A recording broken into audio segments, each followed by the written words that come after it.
Welcome everyone to the Bensalem Township Council meeting.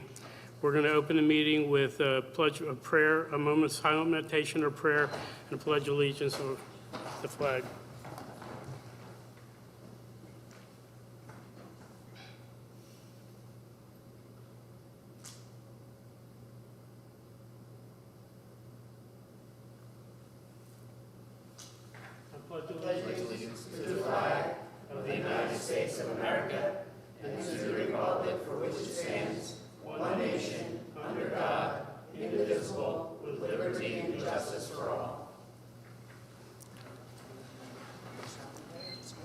There you go. No kneeling. Okay, Lauren, do we have any movement on the agenda tonight? Anything coming off? There are a few things, Mr. President. The first is item number 4, consideration of a final land development plan for La Azteca Incorporated. There was an issue with the notices that were sent out regarding this agenda item, so the applicant has asked for a continuance of the matter to the August 9th meeting and has granted an extension of time for council to consider the application until the end of August. Okay, do we have a motion on the floor? I'll put that in form of a motion, move it to our last meeting in August. The 9th, did you say? They've asked to be continued to the 9th. The 9th is fine, I'll make it to the 9th of August. Thank you, Ed. I'll second that. Thank you, Jesse. All in favor? Aye. Opposed? Abstentions? Ayes have it, 3-0. And also in regard to item number 10, which is consideration and approval of adopting an ordinance amending Chapter 232 zoning to create a new Article 8, Division 3, SRM, Street Road Mixed Use District. The applicant has granted an extension of time to consider its application through the end of August, and this zoning amendment is in conjunction with the land development for the former Armstrong property. So they've asked that this matter be continued or tabled until the August 23rd meeting. Okay, do we have a motion to continue? I'll make a motion that we tabled, is this just item 10 or 10 and 11? It's going to be item 10 and 11. 10 and Excuse me. 11 to our meeting August 20, what was it? 23rd. 23rd. I'll second the motion. Okay, any question on the motion? All in favor? Aye. Aye. Opposed? Abstentions? Ayes have it, 3-0. Anything else? There are a few other agreements that came in. There are 4 land development extension agreements. They Both together? Yeah. The first one is for Waterside Phase 1 LLC, and this is a land development extension agreement. And so the motion would be to add that to this evening's agenda. I'll put that in form of a motion. I'll second that. Any questions on the motion? All in favor? Aye. Aye. Opposed? Abstentions? Ayes have it, 3-0. And there's another land development extension agreement to regarding Cal Atlantic Group Incorporated. And again, that would be a motion to amend the agenda to include that this evening. Put that in form of a motion. I'll second. We have a motion and a second. Any questions on the motion? All in favor? Aye. Opposed? Abstentions? Ayes have it, 5-0 or 3-0. And there's another land development extension agreement related to Faith Unity Incorporated. And so the motion would be to add that to this evening's agenda. I'll put that in form of a motion. We have a second. Any question on the motion? All in favor? Aye. Aye. Opposed? Abstentions? Ayes have it, 3-0. And finally, a 4th land development extension agreement related to VIP Wireless Holdings. I'll put that in form of a motion that we add that to the agenda. Second the motion. Any question on the motion? All in favor? Aye. Opposed? Abstentions? Ayes have it, 3-0. And that's it. You play nice with the 3 of us up there.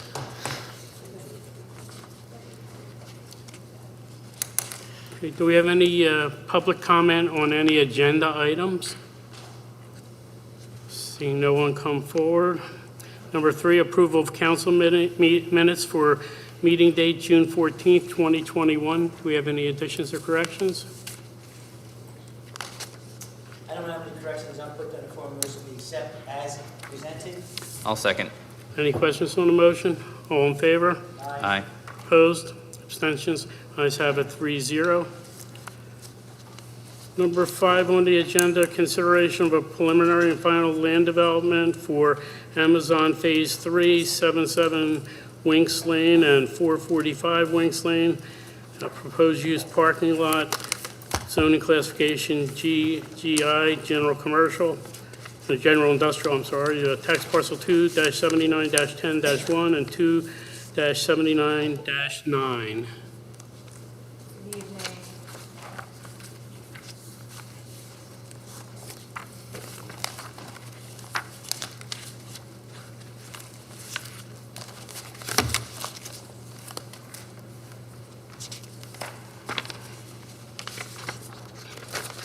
Can you hear me from these microphones? It sounds like you can. Okay.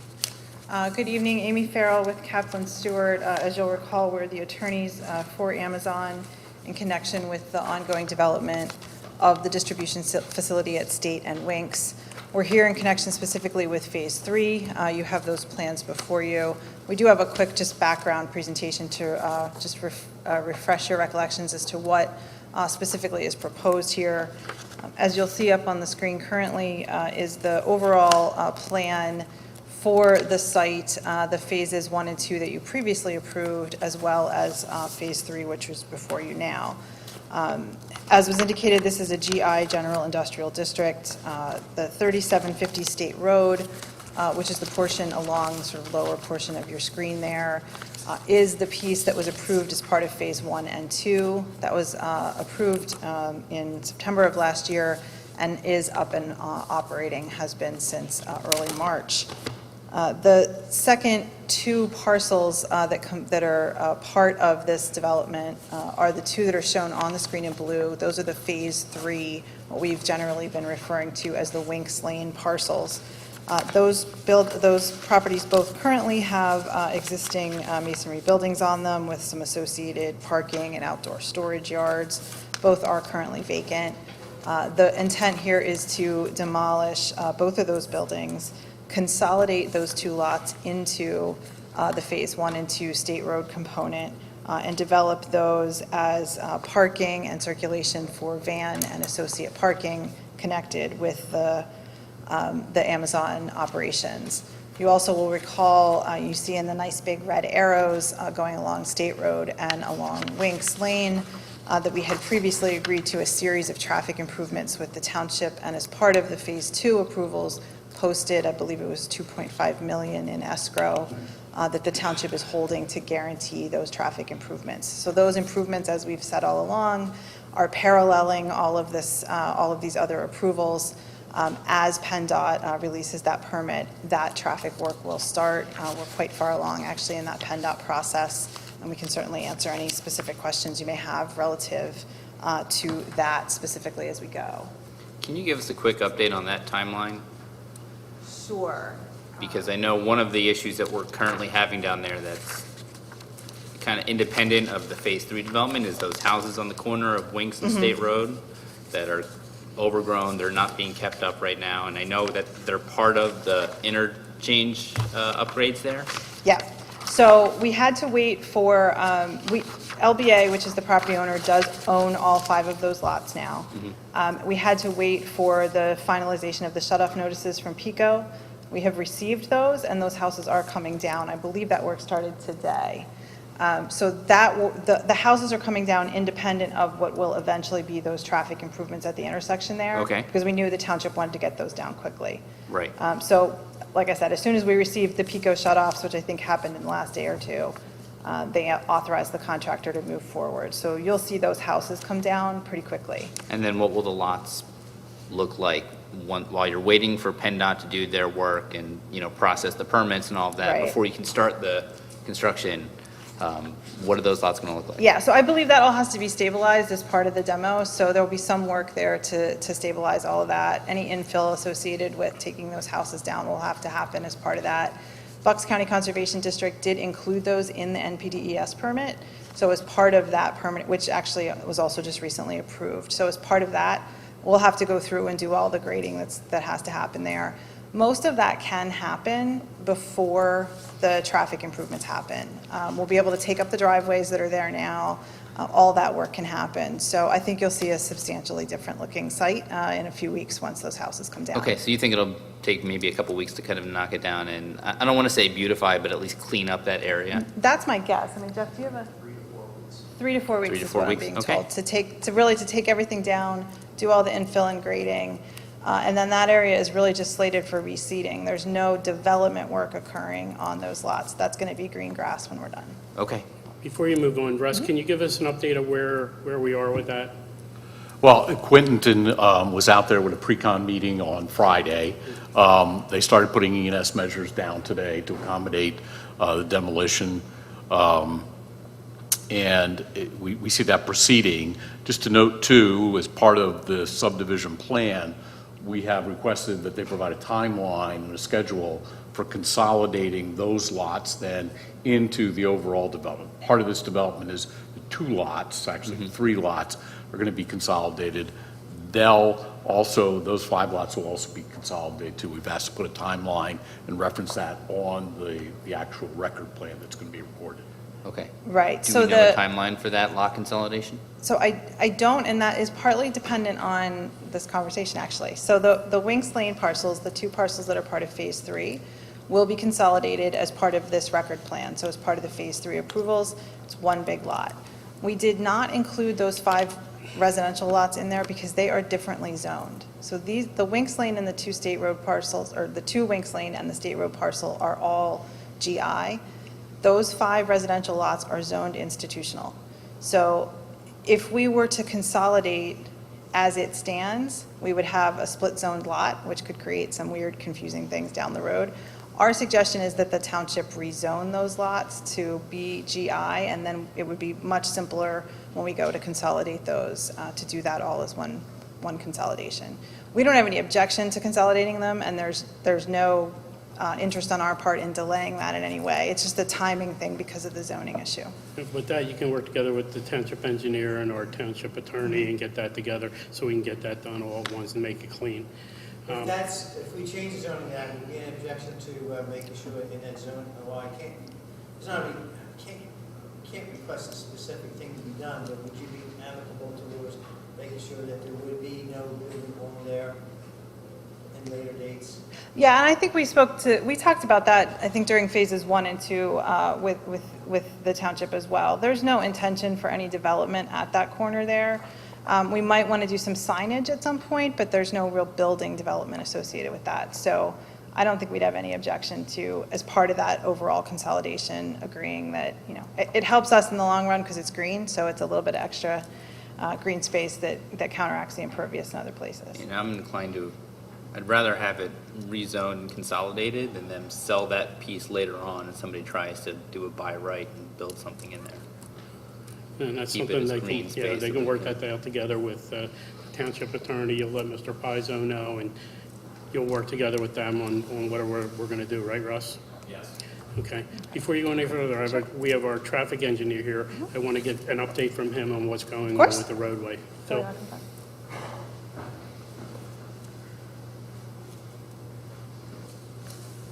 Thank you, Mr. President, members of council. I just came today to tell you that that the Amazon traffic improvements are proceeding very, very well. They've been cordial the whole way and accommodating. We recently had a meeting with the park folks across the street, DCNR, and we're working with PennDOT as well to make sure that we have a first-class operation there, a nice crosswalk and entry into for walkers onto that side of the into that area of the park. So everything's proceeding nicely. We met last week with PennDOT. All the permits are basically waiting for easements to be granted for the traffic signals that are going to be on the park side of the street. And again, that's going very well also. Faster than we would anticipate with regard to having 2 state agencies involved. So other than that, it's been really a pleasure, and they've come through with everything. I don't have anything odd to say. I'm looking forward to the improvement, which again is a new traffic signal with pedestrian accommodations, a center turn lane for left turns onto Winx Lane from State Road, and they're widening Winx Lane all the way back to the back of this last lot that they're building, so, or subject to tonight. So it's been going very, very well. I appreciate you coming, Phil. We like to let the residents know that we're on top of it, and you guys are doing what you need to do to make sure it's being done properly. It's nice when the builder tells what they're doing, but we want to make sure on our end, and that's why I'm glad you came, and Russ is here to give us the information. Thank you very much. Yes, and we're trying, and I should also mention that we're trying to use this as a model for other developments that come in as well, as far as these types of improvements, so. Phil, Fantastic. do we know roughly, and I know this is a lot still subject to PennDOT and their process, but do we know roughly when construction on the roadway issues are going to start?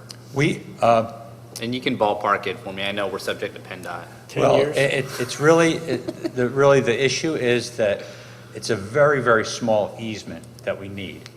The Park Service, or the DCNR, the Pennsylvania Park Service, has to go to the National Park Service to get an approval, which we're treating this as an enhancement to the park, which it is.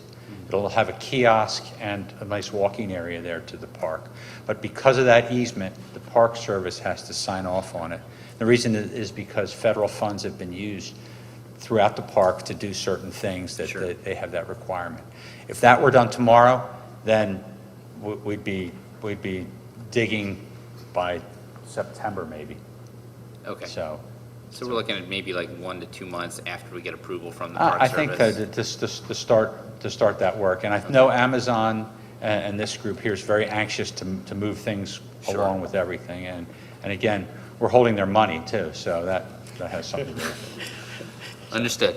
Thank you so much, You're Phil. welcome. Thank you, Phil. You're welcome. Thank you. Appreciate it.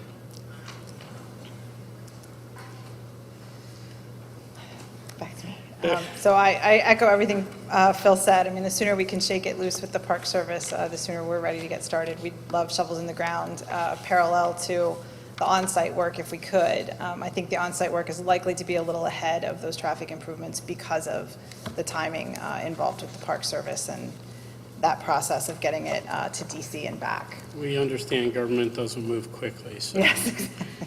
This is about as fast as I've ever seen a state and national organization work, so we're heading in the right direction. When the township engineer says that, you know it's Right. it's really happening. It certainly helps that we've had the township and township engineers and the mayor at several meetings to remind the park that you're all very interested in this project. So just by way of just a summary sort of what is proposed ultimately in connection with Phase 3, you can see up on the screen, we've kind of highlighted 4 key areas in color so that you can follow along. And again, that lower left corner in green that we talked about, that's those 5 residential homes that are coming down that will ultimately be consolidated in. Just north of that on the plan is the red area. That's the existing truck loading area. That will remain truck loading area, so there's no substantial changes there. As part of the Phase 3 work, that's going to continue to sort of look and operate just like it does now. Just north of that, in yellow, you can see this is one of the advantages of picking up this additional ground as part of Phase 3 is to allow for a complete separation of the building associates from the van associates. So that traffic all gets separated out, those individuals get separated out. We think it makes the site much safer and certainly from a circulation standpoint, much easier to operate. So building associates will come in and out off of the existing Winx Lane driveway into that yellow area to park, and then they come into the building. North of that then is the kind of pale blue. That's those 2 Winx Lane parcels as they currently exist. They will, as I said earlier, get consolidated in, so it will all be one large parcel.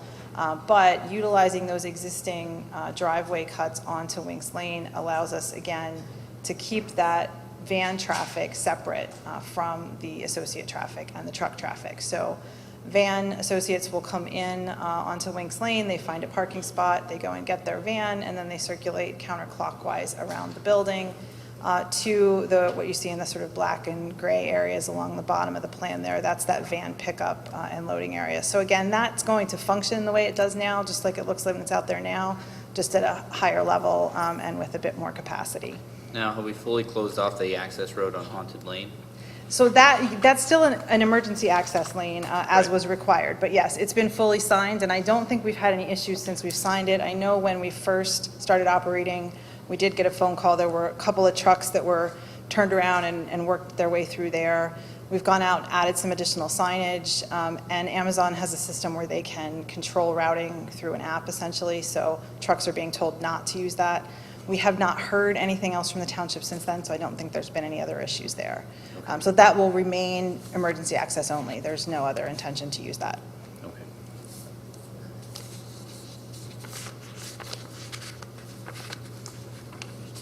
And that's just for purposes of clarity, just a little more information with respect to what's going on parking-wise on those Winx Lane parcels. There's also a large stormwater management basin that we can put in there, so that allows for a lot of additional on-site stormwater management that currently doesn't exist on either of those lots.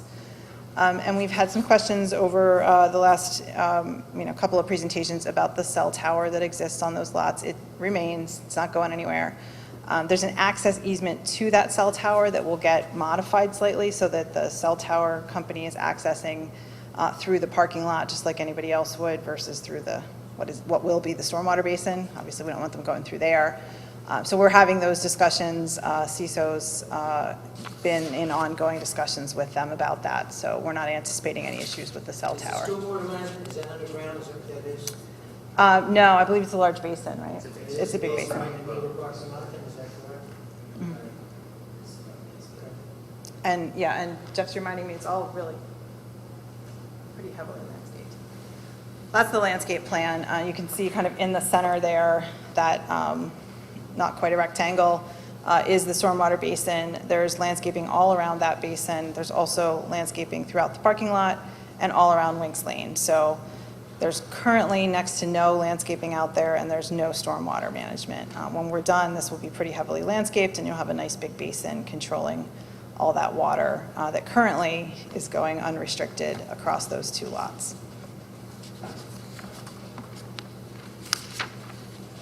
We do have review letters from both the township engineer and the traffic engineer, as well as PennDOT. As I indicated earlier, we have received ahead of schedule, surprisingly, the Bucks County Conservation District's NPDES permit.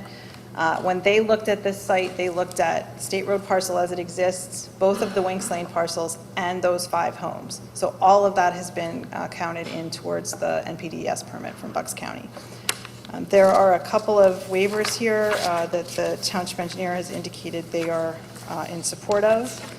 And we certainly can go through any of the other comments in the comment letter if you'd like. It's generally will comply, so I don't want to go through them line by line unless you have specific questions or you need us to. Let's go through section D, chapter 201, subdivision and land development, and let us know which ones are waivers, which ones are will complies. You can give them multiply, so if there's 10 that are will comply, just give us the numbers of each one. If there's any questions from council, they will. If there's any waivers, give us those together, and then we can look at those. All righty, so I'm looking at Russ's comments here. So 1 through 3, he's already indicated have been addressed. Item 4 is the one that we discussed already. That's the consolidation of those 5 lots. So once the rezoning of those 5 lots occurs, we can then do a separate consolidation plan and record that. 5, 6, 7, 8, 9, 10, 11, 12, 13 are all, 10, 11, 12 are all will comply. 13 is also a will comply.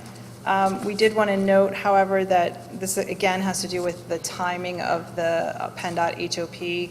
So that we expect is going to follow somewhat behind the improvements for Phase 3. So we'll work with Russ there. We think that's probably a note on the record plan that the HOP permit is to follow, and plans will be updated accordingly. We certainly can work out that language with Russ and with the solicitor's office. 14 is will comply, and as I indicated, we actually have that in hand already. 15 and 19 were previously addressed. 20 was will comply, that's deferring to the township traffic engineer. 21 was previously addressed. 22 is a will comply. 23 will comply, and again was a deference to the traffic engineer. 24 is previously addressed. 25 is will comply. So that brings us to subpart E, which is the stormwater management ordinance. I think this is where the waivers come in. Comment 1 is will comply. Comment 2 is the MPDES permit, which we received. 3 was previously addressed. 4 is a waiver, so we'll go back to that one in a moment. 5, 6, 7, and 8 were previously addressed. 9 is a waiver, so we'll go back to that one in a moment. 10, again, is the MPDES permit, which we have. 11 is a will comply. 12 and 13 were previously addressed. 14 is the other waiver, so we can go back to that in a moment. 15 through 17 previously addressed. 18 is a will comply. And those last 6 general comments under F are all will comply. So the 3 waivers are E4, E9, and E14. And Russ, your feeling on those, are you okay with what they're looking to waiver? Yeah, we have no objection to those waivers. Okay, Okay, that's everything. any questions from the board? No, I'm impressed with your stormwater management difference between pre-development and post-development. It's probably the best I've seen. Being able to work that large basin in on the Winx Lane parcels, I think, made all the difference. Can you tell us what the plan is for the topsoil seeding of that triangle piece at the top of the property? The one that's not really part of Phase 3, but was part of the original lots? I'm not sure, I just want to. I think this has been referred to as the pizza slice up at the top. Are we talking about up here? Or you're talking about? No, No, above that. above that. Even. Right, yep, right there. Yeah. That piece, Why don't you come on up? yeah. Sorry. Jeff Desort with CESO. So that the pizza slice portion, there's a note that's been added to the record plan for it to be grubbed. So some of the overgrowth and stuff like that would be cleared out with the contractor. However, there's no development going on there. It's just kind of a sprucing up. Right, and that's part of the issue, is that we needed to be cleaned up, and that was intended, I think, in Phase 1 or Phase 2, and it That- hasn't been done yet. Yeah, so that's part of it's part of and recorded on the record plan. So that's part of what the contractor is going to be responsible to do as part of Phase 3. And that would, before any type of closeout could occur for Phase 3, that would have to occur. And one of the other additional items is clearing and grubbing, as Jeff said, but also then seeding too. Right. Where we clear that and grub out the undergrowth, that'll all be seeded throughout there too. Okay. I noticed that this had been rejected by the fire marshal. I think Fire apparatus turning design plan. We had we did previously provide to the fire marshal a copy of the circulation plan and did not receive any follow-up comments. So as far as we know, there's no remaining issues. Okay, so you've provided a plan since his Yep. February letter? Yeah, Okay. yeah, I'm sorry, I'm thinking it was May, but May was our response. There was a letter that went back. I was trying to That's okay. figure out It what just wasn't February was. included in here, so I wanted to follow up on it. Yep. And traffic impact study, has that been performed and submitted yet? The traffic impact study was submitted as part of Phase 1 and 2 and was updated as part of Phase 3. I think Phil's team has reviewed all that and had no additional comments. It has been submitted as part So, come on, please.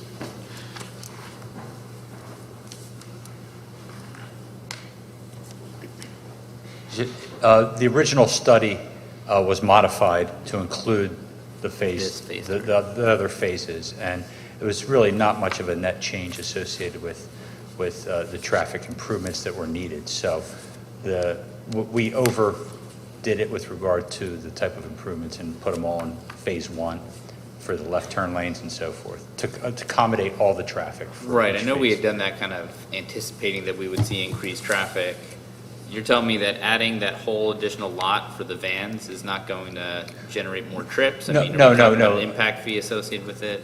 Well, the impact fee associated with it was based upon the land use of Phase 1. The trips were accounted for as the trips for the design of the roadway improvements were for the whole project up to Phase 3. Okay. All right. I Thank think you, Phil. that answers all my questions. Thank you very much, Phil. Ed, do you have any questions? Do you have that figure, Phil, offhand, the impact fee?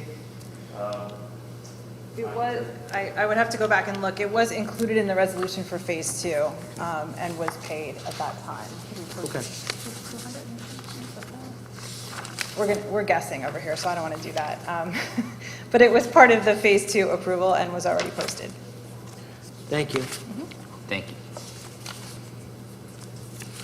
Ed, any other questions? No. Okay, anyone in the audience want to speak for or against this project? Seeing no one, motion would be in order if, I'll put in form of a motion, Mr. President, that we approve the land development preliminary and final for the Amazon.com Service LLC. That's at 777 Winx Lane, as well as 445 Winx Lane. The tax map parcels are 02-079-010-001, as well as 02-079-009. Okay, based on the memorandum from T&M,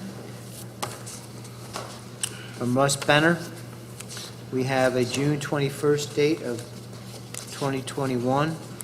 The applicant will comply with A, B, when we C, as well as when we go to D, the applicant will comply with all of the D letters, except for I'm asking for a waiver for, I think it was,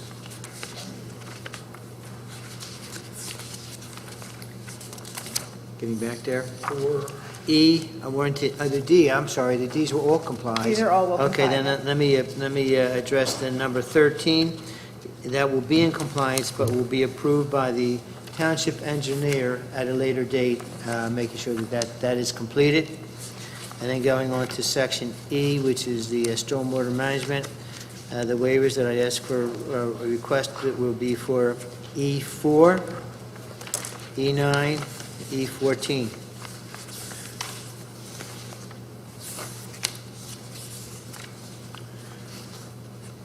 There's a Bucks County Planning Commission report that has been approved and will be adhered to by the applicant. And the fire marshal's request was brought up to date, and that was approved. And that letter will be coming to our township engineer, verifying that. Ms. Farrell, it's my understanding that the fire marshal has not received that updated report. No, the fire marshal did receive it. We have not received any response from him. He's indicating he hasn't gotten the updated plans. They were sent in May 17th? We can circle back around and make sure he gets them, but they went May 17th, so I don't know. FedEx and mail these days, I can't promise anything. But we'll definitely make sure he's got them if he didn't get them. And the applicant will, are you okay with that, Lauren? Make sure you're Yes, fine that would with just be a will comply with the fire marshal's letter then. Okay, thank you. So then again, as Lauren had just indicated, that will be, we will comply with that with the Not a letter with the problem. fire marshal. And the traffic planning and design, you will adhere to all the requests based on the letters of the date of April 12th, 2021. okay. Everything in that? That's my motion? Do we have a second on the motion? I'll second it. Any questions on the motion?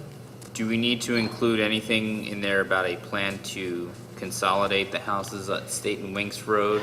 That wouldn't hurt. Subject to future rezoning? I mean, it's, I think I'd like to put that in there exactly, that we can consolidate those five houses, I think it was 5 lots, into one, and then the zoning would be presented to us for the change of the GI zoning, is that correct? Right, so we can prepare that ordinance for you certainly if you'd prefer. Lauren, would you rather we do that than the? No, than if your you want to office? prepare it, that's fine, we can take a look. Okay. So that, once that gets prepared, then that just has to be adopted, and then those can be incorporated as well. Okay, and that's the motion. I'll amend my second to include that as well. Any more questions on the motion? All in favor? Aye. Aye. Opposed? Abstentions? Ayes have it, 3-0. Good luck. Thank you. Thank you very much for your Thank you. cooperation. You've been wonderful.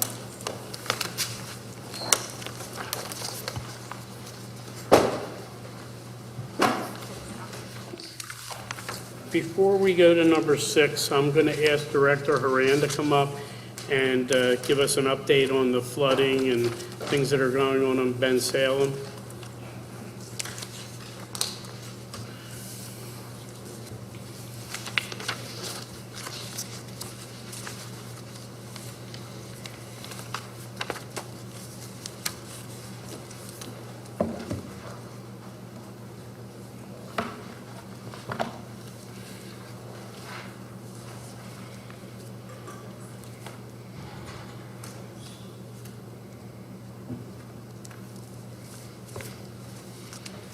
Council President, Council Mayor, other dignitaries, and of course, residents that are here and that are listening on social media or through television.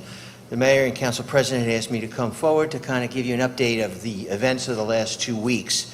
As you know, 2 weeks ago tonight, we experienced a horrific flooding in Bensalem. The flooding was really located at Bensalem and Bristol Township, including Croydon and some other outlying areas in some of the northeast of Philadelphia, but specifically Bensalem Township and Bristol Township got hit the hardest.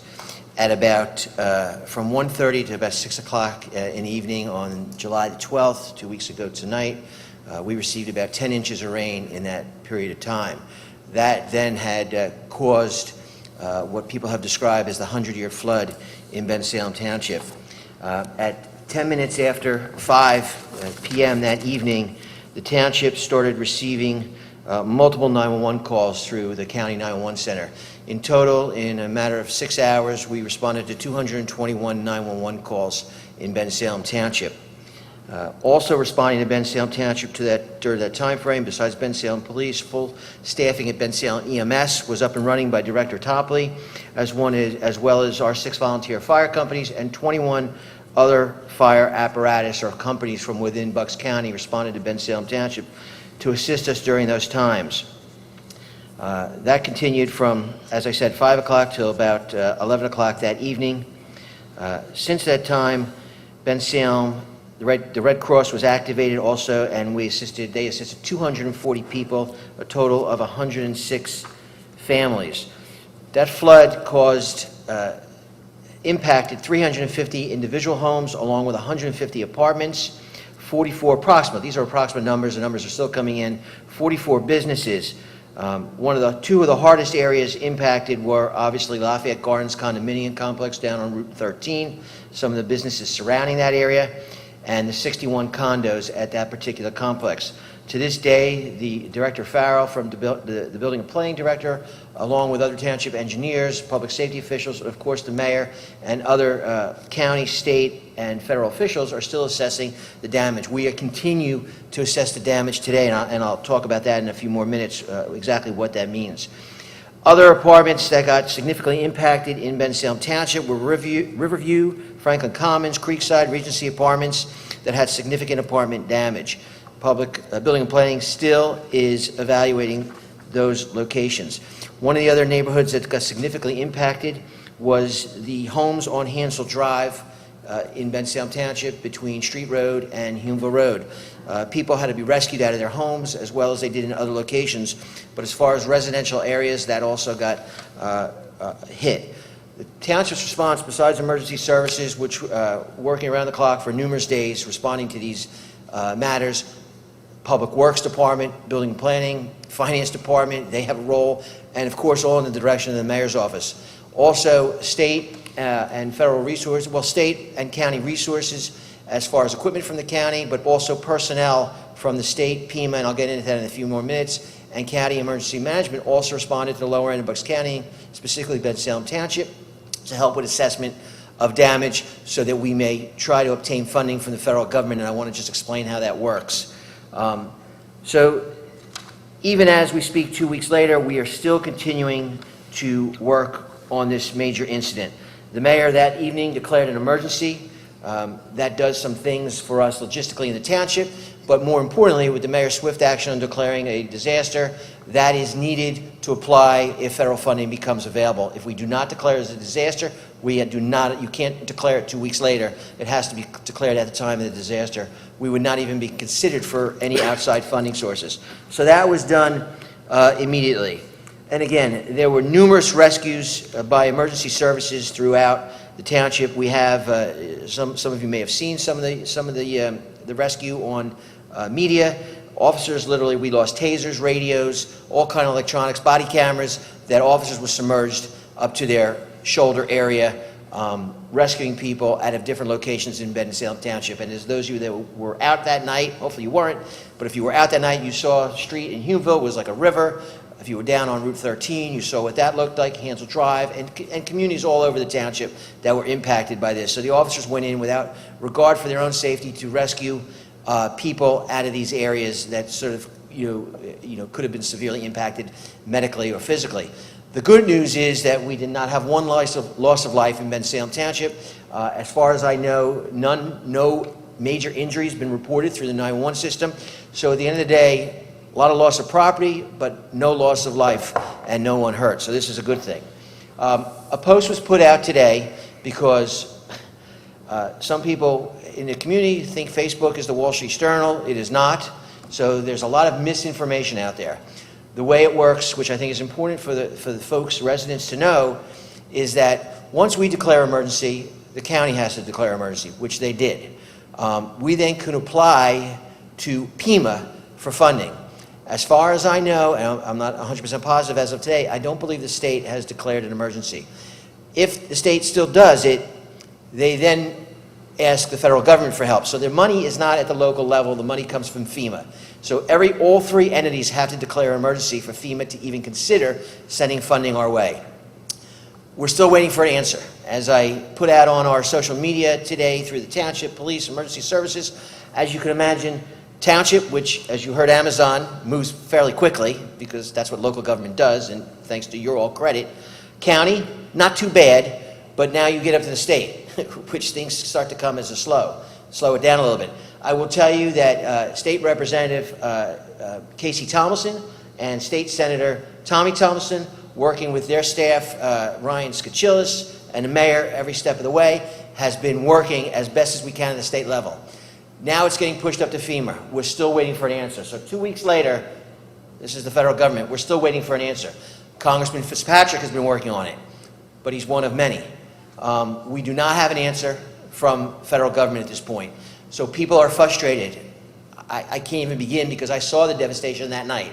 People lost everything, but we're waiting for the federal government. What the township did respond with, as best as we can, is that the mayor quickly ordered the dispatching of it has to be over 30 plus dumpsters throughout our community. Hansel Drive, all the volunteer fire companies got them so that people could just take their stuff there. We were able to put light towers up in a certain area. We provided security down 24 hours. And again, this is a cost of the township. This is not the federal government helping us, but this is what the township does. Because people were lost their homes, their condos, and other places. So we had police 24 hours. The police service just stopped this weekend when we were able to get private security and fences in certain areas. So 2.5, 2 3/4 weeks into this, we're still actively engaged. We're still actively engaged today. I can't even imagine, but we just ask for people's patience. We are waiting on the United States federal government right now. So you can only imagine our frustration with this, but we are waiting. Things are in motion. I don't know what the answer is going to be, but we're waiting on the U.S. government at this point. Well, I believe it also is a state government. If the governor doesn't declare this, nothing's going to move faster. What's stopping him? He came down here, he went around the neighborhoods. What's stopping him from signing off on this disaster to help the people of Pennsylvania, of Bensalem, of Bristol, Croydon, Lower Southampton? Philadelphia, Northeast Philadelphia. Where is he on this? Yeah, the problem with the system, and it's not going to make anybody feel good, is they have to, it was isolated. Severe here, but isolated.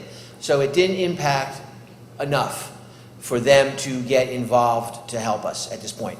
There's no final decision being made, but this is where we are today. If it was the entire county, it would be pretty obvious, but what's also we're finding, and again, this is social media posting going on, and we, I don't know if a rebuttal was put on today or not. I don't like arguing on Facebook, no one wins. But some people posted that they called the township and no one's been out there. This is not true. If you've called the township, you have been documented. The one particular case, well, I'm not mentioning names, so it doesn't matter. We talked to the woman's husband within 24 hours, and he never told his wife. So she's posting stuff on Facebook. So then everybody chimes in. You know, township. We are contacting everybody. If you've called us, we have either documented and sent everything up to the county. The mayor's seen the list. It's quite extensive. And no one has got through us. If you called any one of the elected officials, either council, mayor, state rep, U.S. congressman, or state senator, or emergency services in Bensalem Township, or emergency management, or Bucks County, your name, your property is on the list. It's not till the time that they're ready to make payments that they would come out and do a more in-depth inspection, look at your receipts. We're also, if someone runs out to Home Depot to buy a dehumidifier, that does not qualify for reimbursement. So we've gotten some calls where people got their rug wet, and they bought free fans, and they think the township's somebody's going to pay them back for it. That's not going to happen. Is there a minimum of $19 million by the state government that has to be met? There's a minimum of federal government of 19.7. That's a very, it's a little difficult because it's uninsured, and we're still trying to figure out, because this was a flood. There's people that got flooded that weren't in floodplains that didn't have flood insurance, and you can't get flood insurance if you're not in floodplain. So, you know, this is an insurance industry issue. Does that 19 million, is that refer to private property though, or is that just like township infrastructure? I think there's been some confusion over that, I know. It's uninsured. Uninsured, okay. There's some people at Lafayette Garden that had a lot of its investors where they have people renting. So a lot of them had insurance, so it's uninsured. And again, I know it seems like a long time, but you're talking about the U.S. government, and we're only 2 weeks into it. Hey, Fred, hold on a second. Yes, sir. Russ, why don't you tip what we're doing right now, what PEEM is making us do for our infrastructure? Yeah, what we have to do right now. We have 3 teams on the ground that started this morning out inspecting facilities that staff from Fred's department had illustrated on a map, and they also have a spreadsheet of a list of all the places that flooded, all the public places that flooded, roadways, culverts, bridges, and each one of these teams, we've divided the township up, split it into zones. Each team has its own. They'll be going around documenting all those flooded areas from a public infrastructure standpoint of view, which may even, in fact, look at some other properties that influence that public infrastructure. We'll be taking pictures, we'll be geolocating those, and then in addition, we'll be assigning dollar values for replacement reconstruction of those facilities. In addition, we're also noting areas that experience flooding and coming up with really a plan and starting to identify how can that be alleviated in the future. And the point of that will be the township can apply for flood mitigation funding in the future as we note these particular areas that were severely flooded. And especially one of the things we look at is a cost benefit where we know that structures were flooded, and in future grant applications, that's very important to note. So we're documenting all that evidence. All will be documented on geospatial mapping so that we have that readily available, and then we'll be issuing a report which will be forwarded up to PEMA. That's on our dime. That's correct, and it's all going to be done in the next 2 weeks. The way it works is one engineer and one of our public works people go out that does that on our public works, that takes care of that part of the Correct. pipes and everything. So it's 3 of our people and 3 engineers. throughout the township. And I believe we had to get it done in 2 weeks. so- That's correct, yeah. 2 weeks up, and the inspection has to get done quickly, sooner, and then what the 2-week deadline is, it includes the cost estimate for replacing or repairing those facilities that we identify as part of the inspection And process. that's something that puzzles me. While we're doing this, if that's part of a PEMA project, which it is, Right. PEMA's making us do it, how do they come up with it already turning us down when all that cost could be in that number? Have they turned us down, or? Well, they haven't, but they're not giving us good vibes, I can tell you that. That's the best way to explain it. They haven't turned us down, but they're not giving us good vibes. I believe if the governor stepped up and did what he should have done and declared this a disaster area, that would be easier to get it through. When you're not getting help from the top guy in Harrisburg to tell you that we're going to say, okay, to your disaster relief down there, Bensalem, Bristol, Northeast Philadelphia, all have these problems. How can you sit there and ignore that? To me, that's a problem. Well, I know, Mr. Polari, that there's a couple avenues that are developing, I think from the county level. I believe that they're reallocating some of the COVID relief funding for residents in the area that were impacted by the floods. I was told that the governor will be signing basically an allowance for the Small Business Association to give low-interest disaster relief loans to people who were impacted. So there are things that are happening. I don't know what's going on with the disaster declaration. I do not know. But there are some things that are happening. Don't you think this is a disaster that he I should sign absolutely off do. on? I Yes, absolutely thank do. Russ,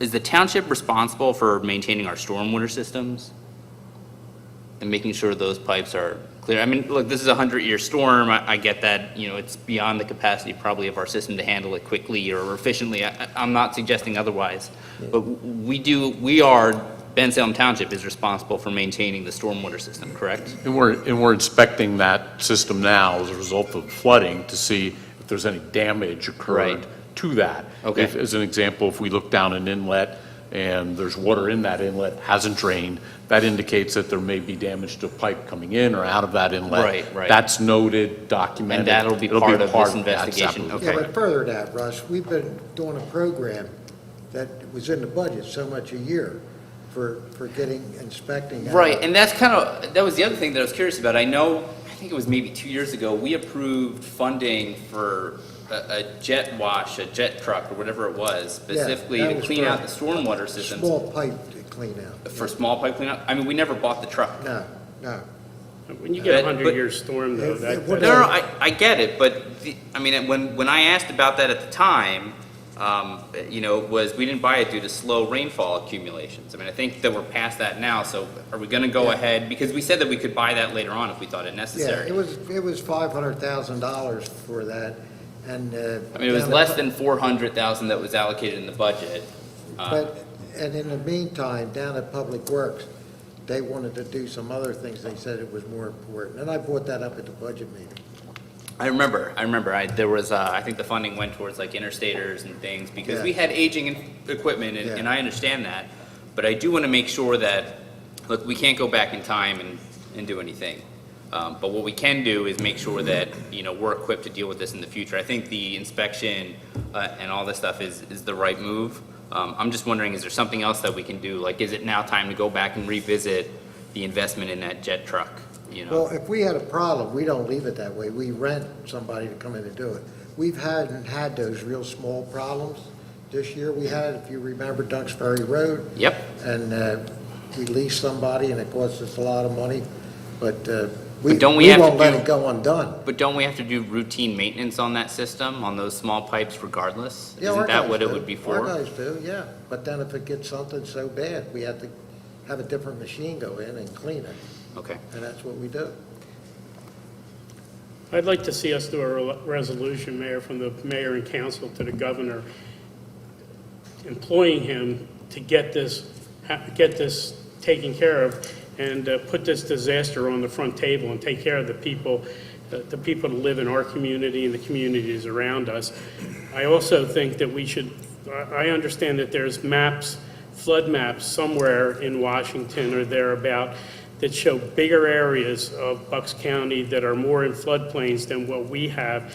I think we need to do that and make it available to people that are they say they're not in plains right now, but they are in floodplains, and that would help with at least being able to get the flood insurance to take care of that. If that stuff's out there, we should be looking at that for the residents of our community. It's very I'll important. get somebody to take a look tomorrow, see if we can find that. Incidentally, another thing, and Jesse was down there, when the governor was here, I spoke to the governor, actually was on the news with him, and I handed him other areas, because he only visited in Bensalem, that one area down at Lafayette Gardens. He didn't visit our other disasters. But I gave him pictures. I gave him everything, identified other areas of Bensalem that are devastated. So I gave that to him to let him know that it wasn't just one area, he couldn't visit the rest of them. But he knows, and he got a packet from me, giving him all of the Bensalem really bad, as Hansel Drive and all of those, to look at and help us out. The businesses down on Progress Drive and in that area in the I-95 Industrial Park had major flooding problems. The businesses down there in the first and some of the second floor went up high and destroyed a lot of equipment. We have to make sure that they know what's going on and be involved. There's no reason why we shouldn't be going after State Road. I mean, we just put a lot of money into State Road to get, and it doesn't matter. The flooding is just so bad. PennDOT's going to redo a road down there. What good is it going to do if we don't have the proper drainage down there? There's just so many things here that have to be done. What about the bridge on Station Avenue? I mean, that floods all the time. This really did a number this time around. It's going to be a major catastrophe. Somebody's going to get killed. No, I don't want to wait for that. They should be doing something. It's a state road.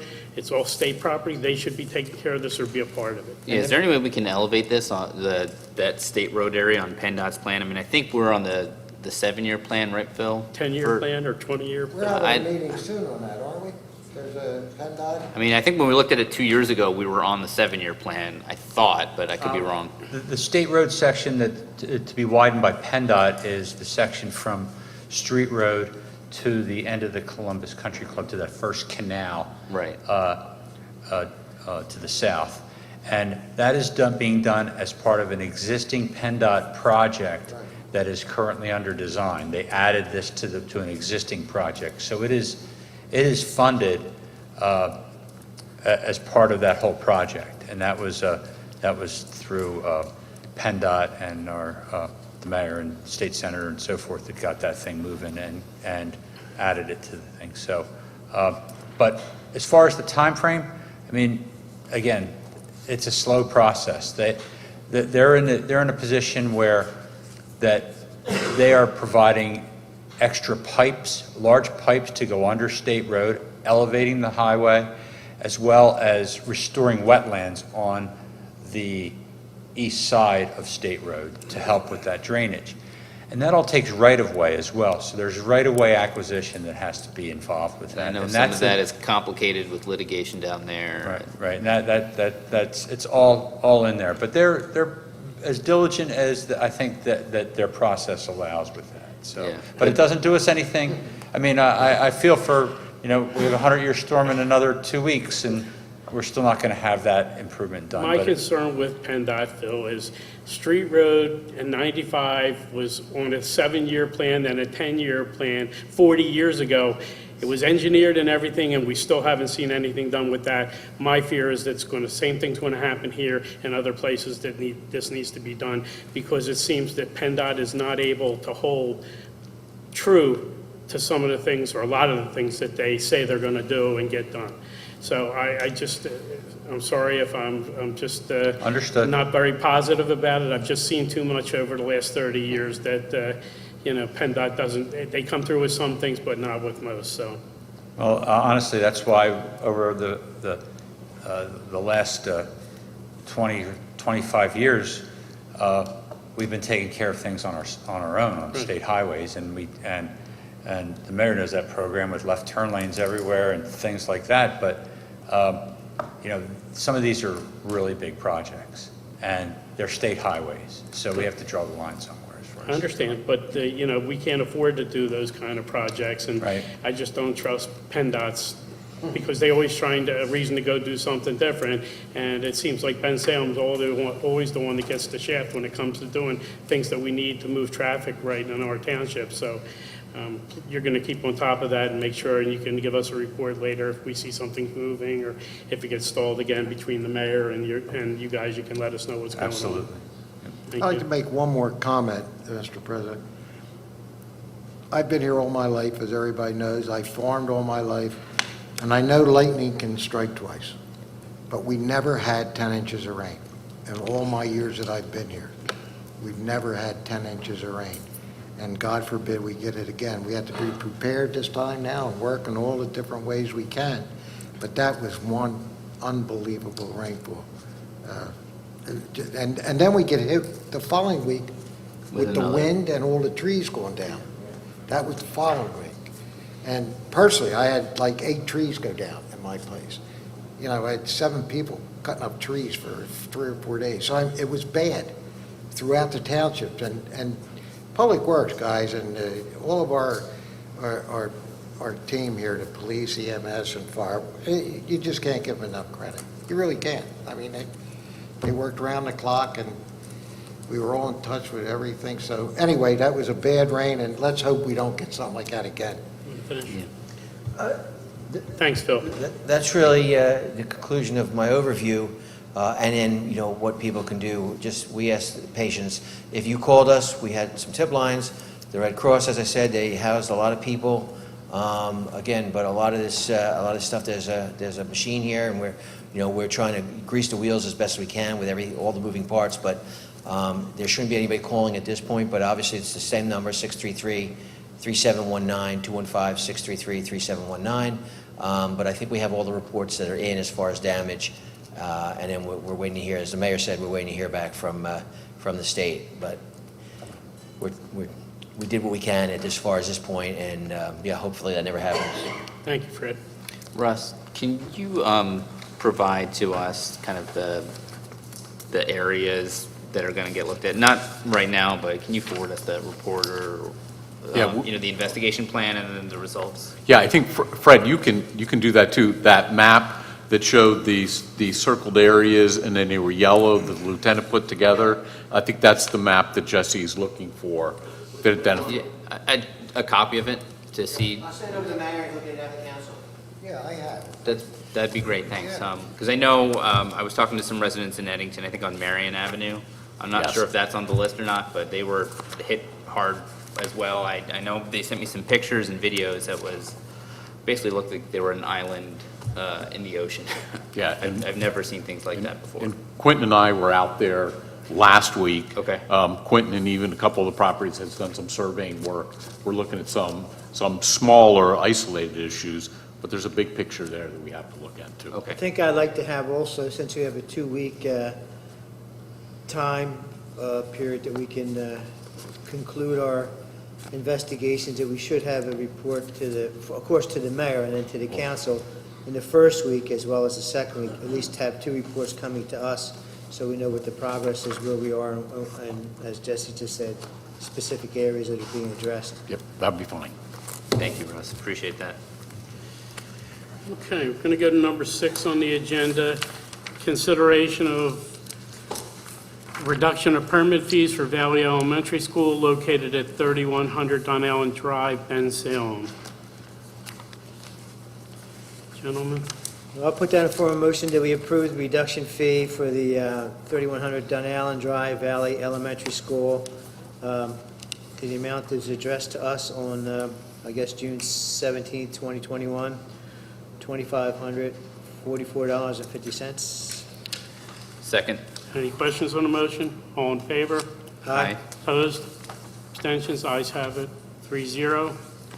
Number 7 on the agenda, consideration of reduction of permit fees for Bill Wasilenko Jr. Memorial Car Show located at Bensalem High School, 4319 Unionville Road, Bensalem, PA. Will be hosting it will be hosted by the Bensalem Business Directory. I had a question on this one, because in his request, he had cited part of the code, which allows for this reduction as long as they provide performance bond with the surety company acceptable to the township in the amount requested, and they confirm in writing of compliance at all times with all township ordinances and regulations. Is there anything additional that we need to see besides what's included in our packets? to address that? They did, excuse me, they did provide a form of bond earlier this afternoon, which we're reviewing. It looks fairly standard. And I believe that they have also provided a certificate of insurance for the township. They just need to revise it to add the township as a named additional insured. Everything appears to be in order. I have a question also, regarding the bond. If it is for $10,000, why would we reduce that to $2,500 when you're not actually putting $10,000 for a bond? Why would we want that be reduced to $2,500? It allows it in the code specifically that amount to reduce it to 2,500. I don't know why, but Why would we want to, though? That's entirely in council's discretion. Yeah, and we've done it, I think we've done it before with it because it is in the code, but You have. it's up to the board what you want to do. I mean, it's for a good cause. It's to help a family. But I guess my question is then, do they have to actually put up $2,500 in bond escrow? Is that correct? It would be similar to a performance bond being posted. It's just a surety bond that's posted. So it doesn't, I don't believe it costs them $2,500, but I don't know how much it would cost. Well, It's an insurance policy. And one of the Exactly. points, right, and one of the points that. for some reason, they have to, the surety has to capture it, they'd file a lien against. the If individual. for some reason something goes wrong and there are costs incurred by the township, then the township could move against the bond to recover its costs.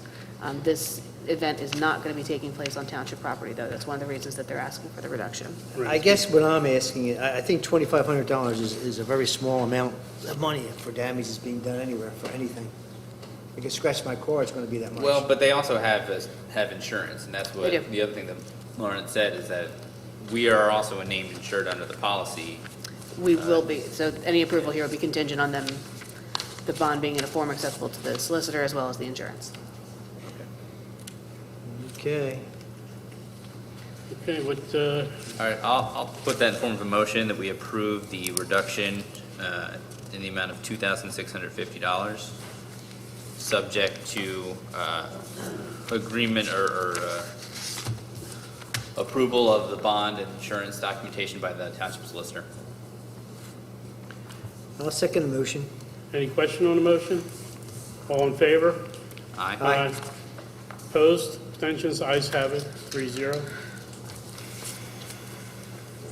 Number 8 on the agenda is a waiver of curb and sidewalk installation subject to payment of fee in lieu of for ADR investment, Appleton Avenue, 2-72-11-1.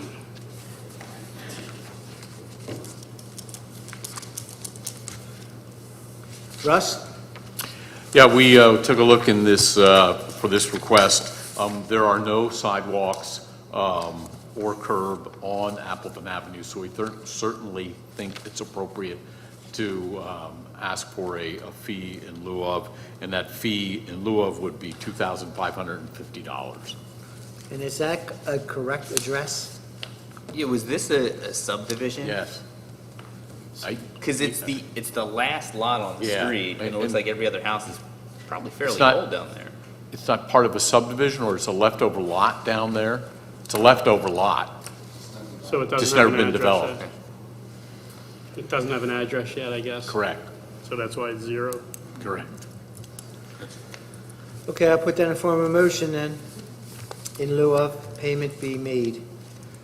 Do a second on the motion? I'll second. Any question on the motion? All in favor? Aye. Opposed, abstentions, ayes have it, 3-0.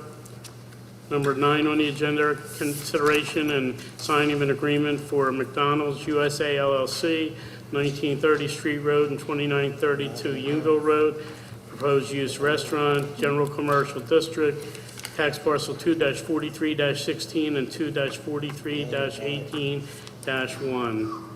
Lauren, you're handling this? Certainly, Mr. Polari. These agreements, it's the Land Development Improvements Agreement and the Stormwater Best Management Practices Operations and Maintenance Agreement. These agreements were prepared by our office, and we have received, the township has received all requirements for council's consideration of these agreements this evening. So these are in a form ready for council's approval tonight. And I believe Mr. McHugh is here if there's any questions of the applicant.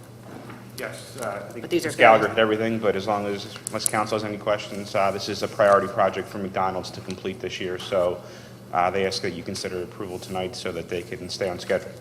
It's going to make it a lot easier accessing, a lot safer with all the things they're looking to do there. We approved this earlier in the year, so I think it's a good thing to get it done, so. The only question I have is just out of curiosity. I'm not sure why. There's a lot of stuff in this packet related to this, all the old T&M letters. Any particular reason why they're included? There are several conditions of approval associated with the original land development approvals, so we Right. just attached the agreements to make sure that they're, because these will be recorded Okay. against the property. That, just wanted to make sure. Okay. I think there's two sets of T&M, two different letters, that's why, yeah. Yeah. Yep. Don't look like your father. Don't tell him that. Wow, it's a shame. He's too young to say that to him. I'll put down a form of motion, Mr. President. He's that better we looking than his accept- father. We accept the not saying consideration much. signed agreement for the McDonald's USA, 1930 Street Road, and somewhere in that, I think the secretary may have been able to hear me with that interruption of council business. I will second the motion of approval that Mr. Kisselback made. Any question on the motion? All in favor? Aye. Opposed? Abstentions? Ayes have it, 3-0. Good luck. Thank you very much for your time. Okay, 10 and 11 are off. Okay, we're going to go to the walk. We have some walk-ins. And I'm so we're sorry gonna- about the mayor's comments, too. There you go. We have some walk-ins, so we need to amend the agenda to add these 4 land development extension agreements. First one is for Waterside, second Cal Atlantic, third Faith Unity and VIP Wireless Holdings. If you want, we can take them individually. If it's all right with the board, we can take them all at once. They're basically the same. Bob Lauren explained.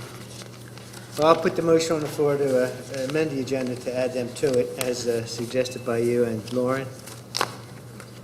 I'll second. I thought we did that at the beginning. Well, she mentioned it. I didn't think we made the We didn't motion. vote on it or anything. I didn't Okay. have it Right. added on. Do you want to go through them? Just, Certainly. So as council. Do you want to take that motion to, did we do it? To amend the agenda. Yeah. all in favor? Aye. Opposed? Abstentions? 3-0. Items added. Sorry. Great. So Thank you, as Council President Polari mentioned, there are 4 land development extension agreements in front of council this evening. They are fairly standard, and the first relates to Waterside Phase 1, and the original agreement allows them to complete the improvements within 4 months. This would extend this to December 31st, 2021. The second is for Cal Atlantic Group, and the original agreement again requires a completion date within 4 months of the original approval. This would extend this to December 31st, 2021. The third is for Faith Unity Incorporated, which the original agreement gave 1 year to complete the improvements. This would extend that through July 27th, 2022.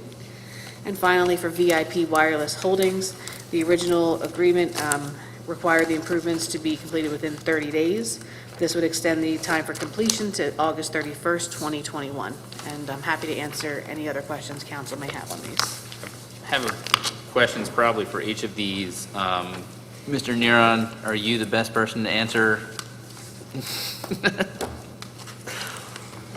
Basically, what is remaining on these? And maybe it's best that we handle these one at a time. So for Waterside Phase 1, land development, Phase 1's pretty much completed, all developed. We haven't done a punch list because they've not requested one. They're kind of just moving on. So based on recollection. punch list items you think is remaining? Just punch list items? Yeah, that's all it is. I mean, all the houses are developed in Phase 1. Roads are done. Actually, the last part of Phase 1 is being paved in a week or so, week or two.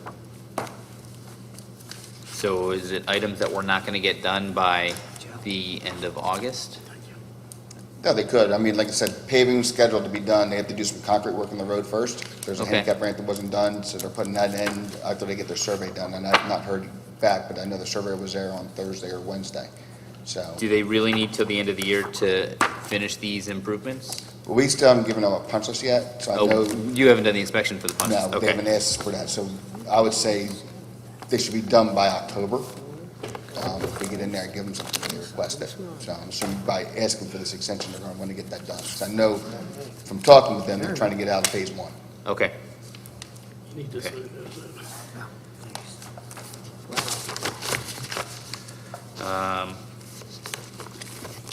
And I guess Cal Atlantic Group, that's Victory Square, right? Over Correct. on Galloway? What's going on with that? Because I know, forgive me, I know I had a note on here, that there were a bunch of issues. I know Councilman Tookmage and Mr. Paizo aren't here tonight, but I know they had been working on addressing some of those issues, like ponding, the roads, things like that. Can you give us an update on where everything stands So there? the wearing course was paved today.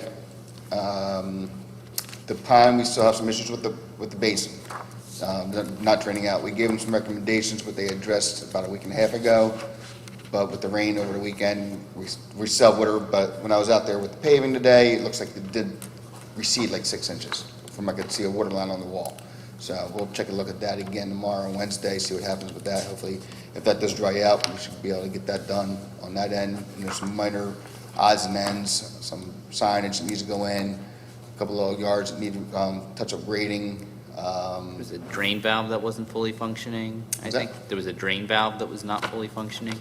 Drain valve. There's a valve that was installed as part of the basin. Right. Now, they can shut that, there's a U-drain system under that. Okay. So they can shut that off or turn it on when they want to. They weren't sure if the county was going to allow that, which they did. Okay. So they have it there just in case. Okay. But the system was not draining properly since a couple meetings ago. So we have given some ideas to kind of see if that would help the situation, which it does appear to be working, but we haven't checked it out after the 72 hours. Didn't they start the paving today? Is that The correct? paving started Yeah. on Friday, but Friday. they finished up today, so we'll be going out there and just walking the job, make sure everything's cleaned up tomorrow.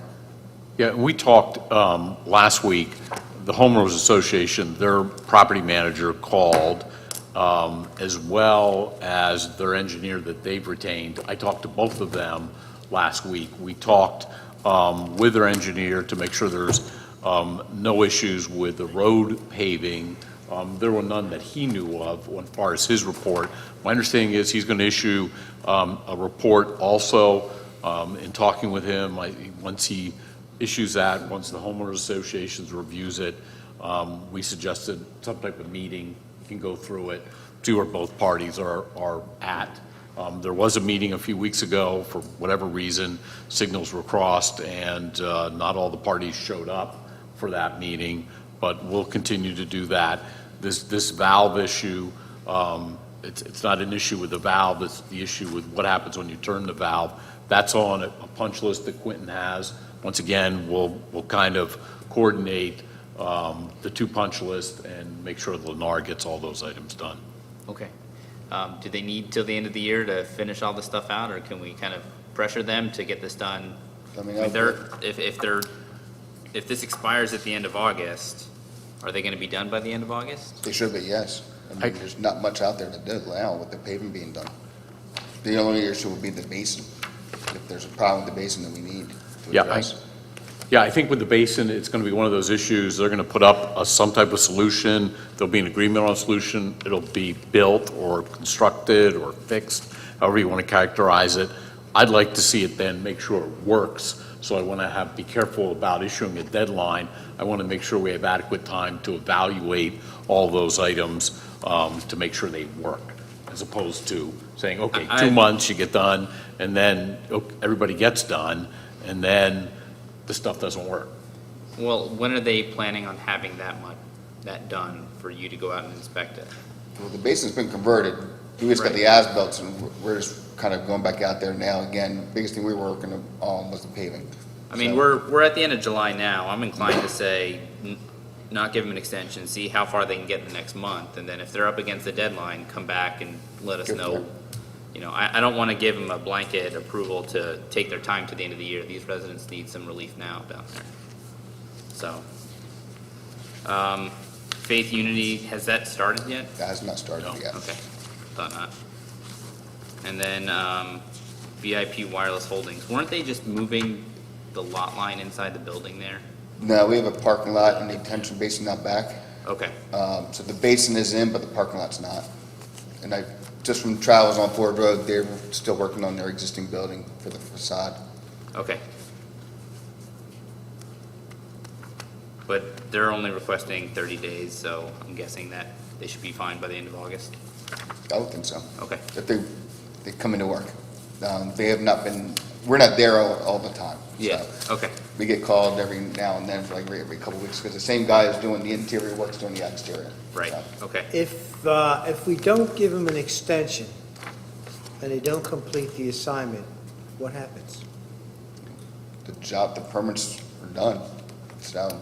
I'm just wondering, do we revisit it in a month when we still have time before it expires? Because for Cal Atlantic Group, it looks like their land development agreement expires at the end of August. So our next meeting in August, we can see, are they making progress? Are they delivering? And is it worth it to extend it for maybe 30 days or 60 days instead of 4 months to the end of the year? That's all I'm thinking. Well, we can deny the extension, they can come back in with the extension, so, I mean, that's up to you guys. Okay. The other three seem to be cut and dry, you know, that we can approve those. If you want to pull the other one or vote against it, that's fine. Whatever you want to do, whoever wants to make a motion. Okay, I'll make a motion that we approve the land development extension agreements for Waterside Phase 1, Faith Unity, and VIP Wireless Holdings. Do we have a second on the motion? And what about the other one? Are you going to deal with that separately? Is that correct? Yeah, I'll deal with that separately. All right, I'll second the motion for those three. Any question on the motion? All in favor? Aye. Aye? Opposed? Abstentions? Ayes have it, 3-0 for those, and what's your, I'm gonna motion that we deny the extension request for Cal Atlantic Group. And I hope that they do come back to us in August showing significant progress and maybe an argument that they actually need an extension of maybe 1 month or 2 months, but certainly not 4 months. if that's the motion? Do we have a second on the motion? Now, I'm not going to put second on a motion, but I would give them another month, and instead of 4 months, make it 1 month, and then that gives them a reasonable time to really complete what they need to do, but have the pressure that they need to have it, where they still have the opportunity and time to do it. And so it's like we're working with them, but working with the residents more importantly. I understand what you're saying. Well, in that case, then I say we take no action on it and let them come back next meeting and convince us that they need an appropriate extension. Jesse's motion failed for lack of a second. Did you want to put another motion on? I'll go with the second motion. I think that I'll go with that. Just deny it at this time and take it from there. I'll put a motion on the floor that we deny it. I'll second. Okay. Any questions on the motion? All in favor? Aye. Opposed? Abstentions? Ayes have it, 3-0. Quentin, are you still here? Russ, can you give us an update before we go to public comment on what's going on with the Popley property on 13? Give us an update of where we are and what's going on. Yeah, in the last few months, they've submitted and received approval of the alteration of land permits to remove the soil from the 634 property. They've also identified a property at 919 Bristol Pike to receive that. They submitted a plan for that property to receive it, which is also owned by the same owner at 634. We approved that. Both of those properties have received Bucks County Planning Commission or Bucks County Conservation District approval also, and we have now asked, and the applicant is going to schedule a pre-construction meeting to begin that work. I understand, Quentin, that the Conservation District is booked this week, so it'll probably happen next week. In the meantime, they've also asked us for some suggestions as far as surveyors to do the layout work that's needed to do that for property lines and grading issues. So they're also pursuing that. My understanding, he has a surveyor that's interested in doing it. He submitted a proposal, and that's going to be going forward. So it's up in Bucks County? I'm sorry. Go ahead, John. How much longer is this going to take? I mean, we gave him, he had 30 days, and now we're past 30 days, and no work has even started here. Mr. Conley's property is still taking a beating because of it. I mean, I understand the Conservation District was the holdup on getting those permits. I understand that. But now that they've approved it, how quickly can we get As this? soon as the pre-con meeting's held, Conservation District allow Mr. Popley to go ahead. If I have to, estimate within the next 30 days. Because he can't have 6 months to do this. Well, I would agree with you, And, yes. How long should it take to actually get the dirt pile off once they start? I don't know, 2 weeks, 3 weeks at the most. Yeah. Yeah. Okay, Okay. thank you. And my question is relative to that. Go ahead. You have a question? It was answered Okay. with the conservation, Bucks County Conservation. Okay, do we have any public comment?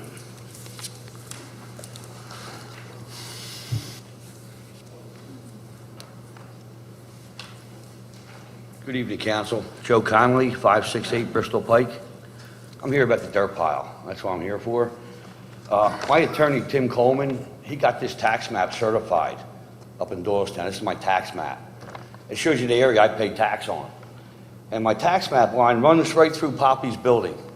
And the reason why that is because Bob Ollender in '84 built this illegal addition. I have all the papers to prove that. And right now, I'm paying taxes on his property, and I'm getting all his water. 100% of his water drains on my property. Totally illegal. Here to give it, the township gave him a permit, Holy Family University, back in '08, to put this pile of dirt here. And it says right here, the drainage won't be affected. Well, if you put a dirt pile higher than my house, and the hill's like this, which way is the water going to drain? On my property. You got this guy here, Gilmore Associates, who did this subdivision, okay? This used to be Andalusia Drive-In, and he subdivided the property. So when I called Gilmore, I said, what's the measurement over here on this side? He said, we don't know, we didn't measure that, we didn't survey that side. Well, how do you subdivide a property and not know the measurement on the other side? You can't do it, because they're covering this up. And I hired so far, $200,000 I spent, just to try to sell my property. I called everybody, every real estate company. Nobody will handle my issue. And if you look at here, his deed's incorrect since 1942. Edward Pickering Jr. made it incorrect. I have a letter here stating that. Okay, so anybody, how can you survey a property with the deed being incorrect? So when that guy comes to survey that property, I'd like to see where he puts the mark. I had Wilkerson surveying. $28,000 he charged me to survey my property, Wilkinson. Okay, he marked it wrong. He marked my property wrong. I had 13 land surveyors. I got another land surveyor now. My new lawyer has a new land surveyor. He says, we got a guy from 717. I told him I had a guy from 717, 856, 215, 609. I hired everybody, all over, all these land surveyors. And they're supposed to have a code of ethics by law. They're not allowed to lie. Well, every land surveyor so far marked my property only 350 foot of frontage. My deed says 366 because they can't fit it in. Because another thing, Stantec, he marked the property for Holy Family University and put a concrete monument. How do you survey a property with a deed being incorrect? And I have historic aerial photos, and they moved the monument. Miller and Son, when they did the blacktop one night at 10 o'clock at night, they moved the monument. Armour and Son dug my other monument out. And I invited him in for a sandwich after we'd done it. I didn't realize he was screwing me. But this year copy here, this is when I went to Doylestown. Went to court in Doylestown. And the township attorney objected to this. This is a copy of the Lafayette Gardens Apartments. Years ago when they had parking in the courtyard, before they got flooded last time in '85. Okay? The township attorney objected to this. And the judge says, why? What? For what? So it was overruled. So now it's in its proof. But the reason why he objected to it, because he shows you where the driveway is at the Lafayette Gardens Apartments. And it shows you guys own the Red Line Inn property, and it shows you your property going right in the middle of their driveway. Right? So if you go down 366, it puts you, it can't be. Me and you, anybody can read a tape measure. I know Quentin, he can read a tape. We can go out and measure together, and we can see what it measures. He has 160 foot of frontage between monument to monument. His deed says 155. They moved all the monuments all over. They've been covering this up. I need this to get resolved. I want to sell my property, get out of Bensalem. because the last 10 years, I'm trying to raise 3 boys myself, okay? For 10 years, I'm getting fines and fines and fines. And the last batch was $7,000.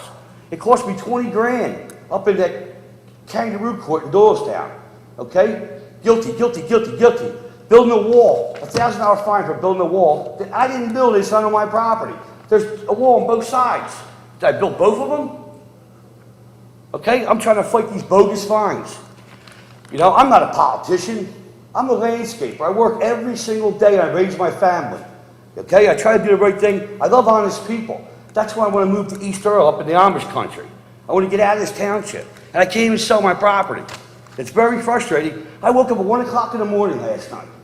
I couldn't sleep no more because it goes in my freaking mind this year. It bothers me. Then I got the Indian upstairs. They're sleeping upstairs now, illegally.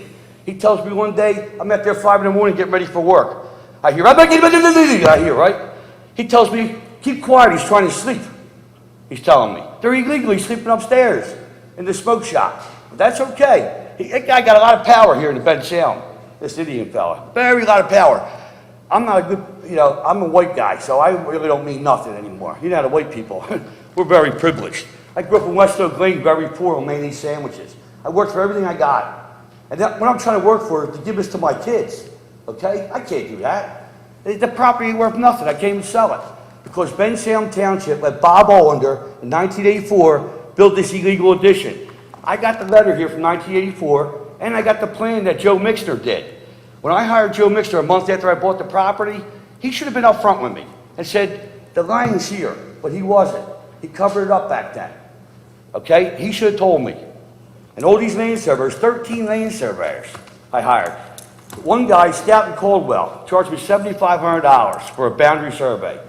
So I found out about an Alta survey. That's a certified survey. I called him on the phone. He didn't know it was me.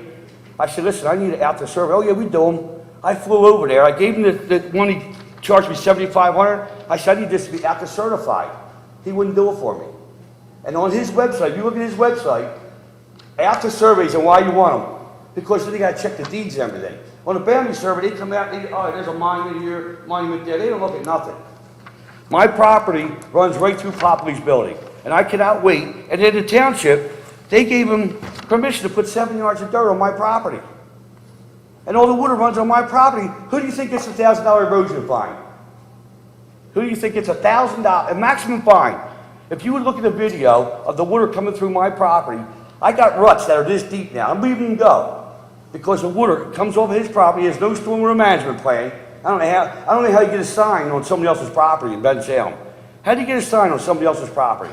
Does the engineering department here, do they know what's going on, or do they check anything? I talked to Tony Nacarado last week. Yeah, that's why he left, because of the stuff like this. This is not right what's going on here, that I gotta come here for 10 years, and not one person stands up for me with this. This is still, you know, I got a certified tax map right here, certified. The line runs, this is the area I'm paying taxes on. I'm paying taxes on his property, his sign, everything. You think that's fair? I mean, at the end of July, the pile of dirt was supposed to be gone. I mean, the water, you just see the water coming. My house got flooded last time. Flooded. So I don't know, what can I do here? Just come here every day and every township meeting? I've been here for 10 years, so what the hell, it's not right. Isn't the dirt pile going to be removed as soon as we have the Conservancy approval? You know, I heard it was supposed to be moved in April. They told me April, and then they said, well, it's going to be a little bit more than they thought. So now, definitely by the end of July, it'll be gone. Well, it's still there, you know? And the dirt pile is on my property, and the township gave them permission to put it there. Well, let me Gave them ask, permission. The Conservation District has approved both of his permits. He has the permit to remove the soil off of his property and to put it on the 919 Bristol Pike property. He has both those permits. They need to have scheduled pre-construction meeting, which they'll do for next week, and then he'll take the dirt off the property. May I ask who surveyed the property, who the engineers are going to be surveying? I don't know who he has. All he told me was that he has an RFP, that he's had a discussion, he's ready to finalize the RFP, and signed a contract with a surveyor. He hasn't told me who it is. That's the other property, not the property that. No, both. To do Both of them are gonna do both of Because he them. has to mark both properties. Any issue, we don't. They're set 70 up- We feet. don't set up the zoning boundaries on those properties. It's done by the county, Joe, so you have to go to the county with that. The township cannot change, I believe, Ms. Gallagher, we can't change zonings, just, that's got to be done by the county, As correct? far as where the lot line. Where the lot The lines lot are and so line- forth. See where my line runs here? Right through his building? Yeah, what Mr. The line runs Conley's right through his describing building. would have to be Mr. Conley. resolved by the Court of Common Pleas. Right. I'm Can sorry. you repeat that, please? The property boundary dispute would have to be resolved by the Court of Common Pleas. It's not within the Oh, I township tried, jurisdiction. believe me. I spent 200,000 so far. But it's not within the It's not township's something we have ability to do it. Right, we don't have any authority to move that line in a. Oh, I understand that, but, when you hire a land surveyor, there's a law. They have to be honest. But And You know, they're all if you knew- registered, they're all registered with the state board. Oh, I know they are. licensure. Hey, Jesse, believe me when I tell you, I got paperwork coming out of my butt. But Joe, you're asking us what we're going to do.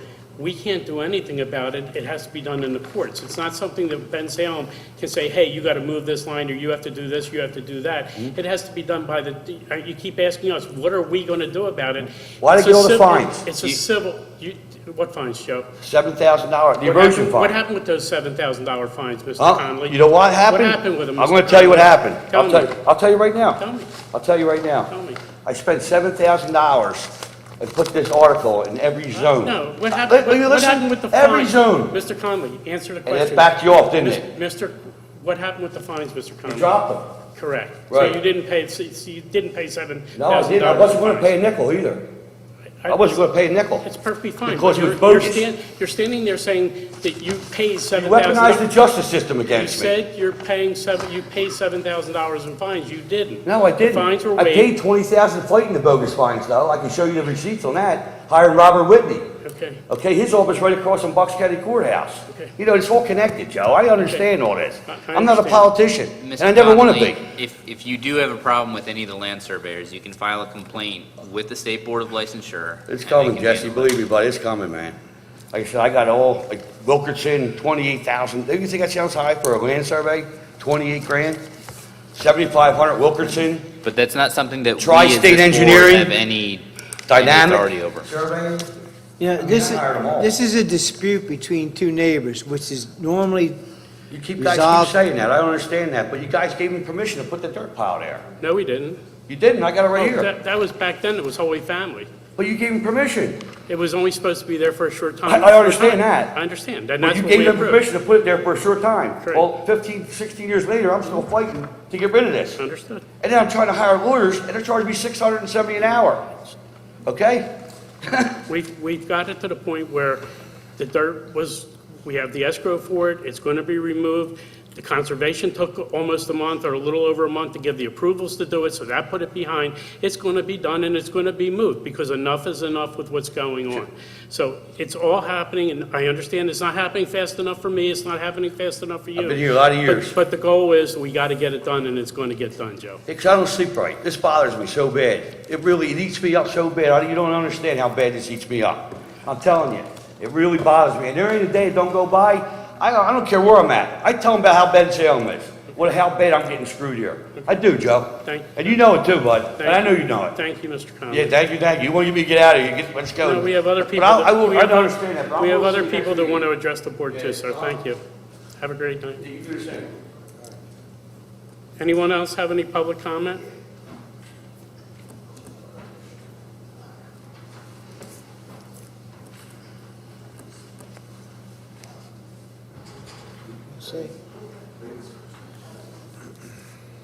Good evening, everybody.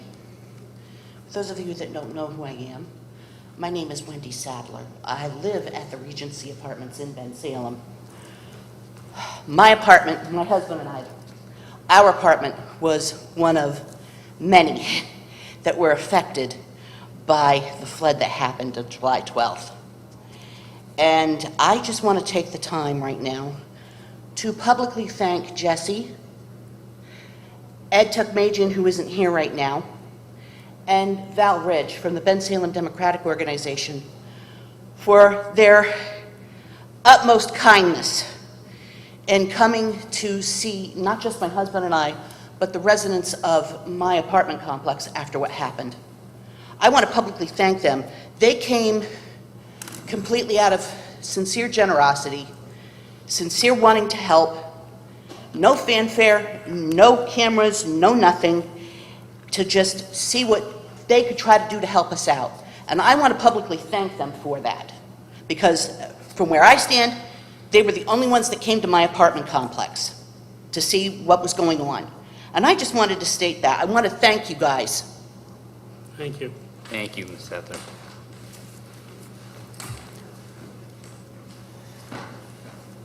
Yes, sir. Good evening, ladies and gentlemen, Mr. Mayor. Hey, Jesse. My name's Rod Lynch. I've been a resident of Bensalem Township for 52 years.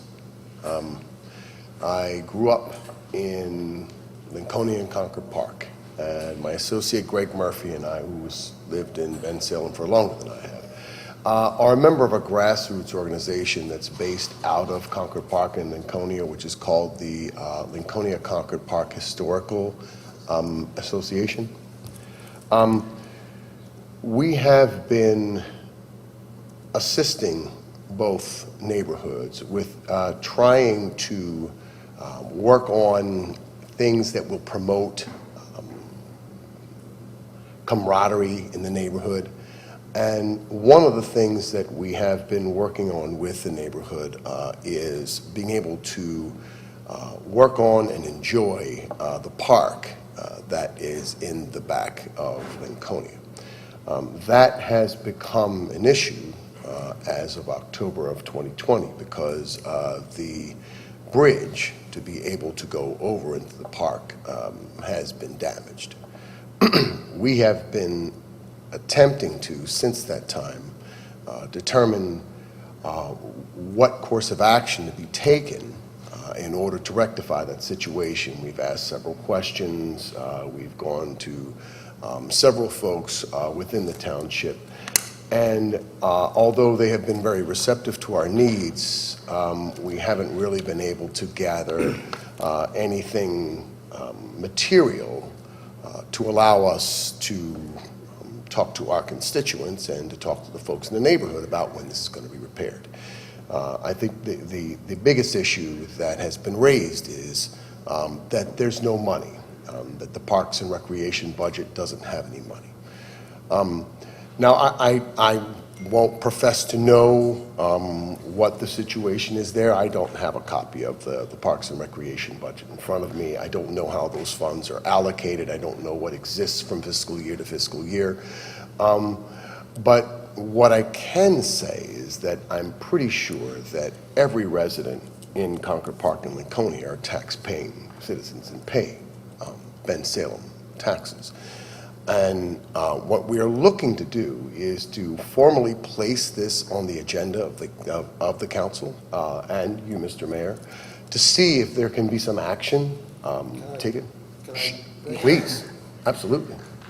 And certainly, you guys know, we had a contract go out for bridges, and about 4 bridges. It got so difficult to put them all together, we thought we'd get them done cheaper. Mm-hmm. At the golf course, the bridges that got washed out in different places. It was taking so long that I gave them orders to do the bridge up there.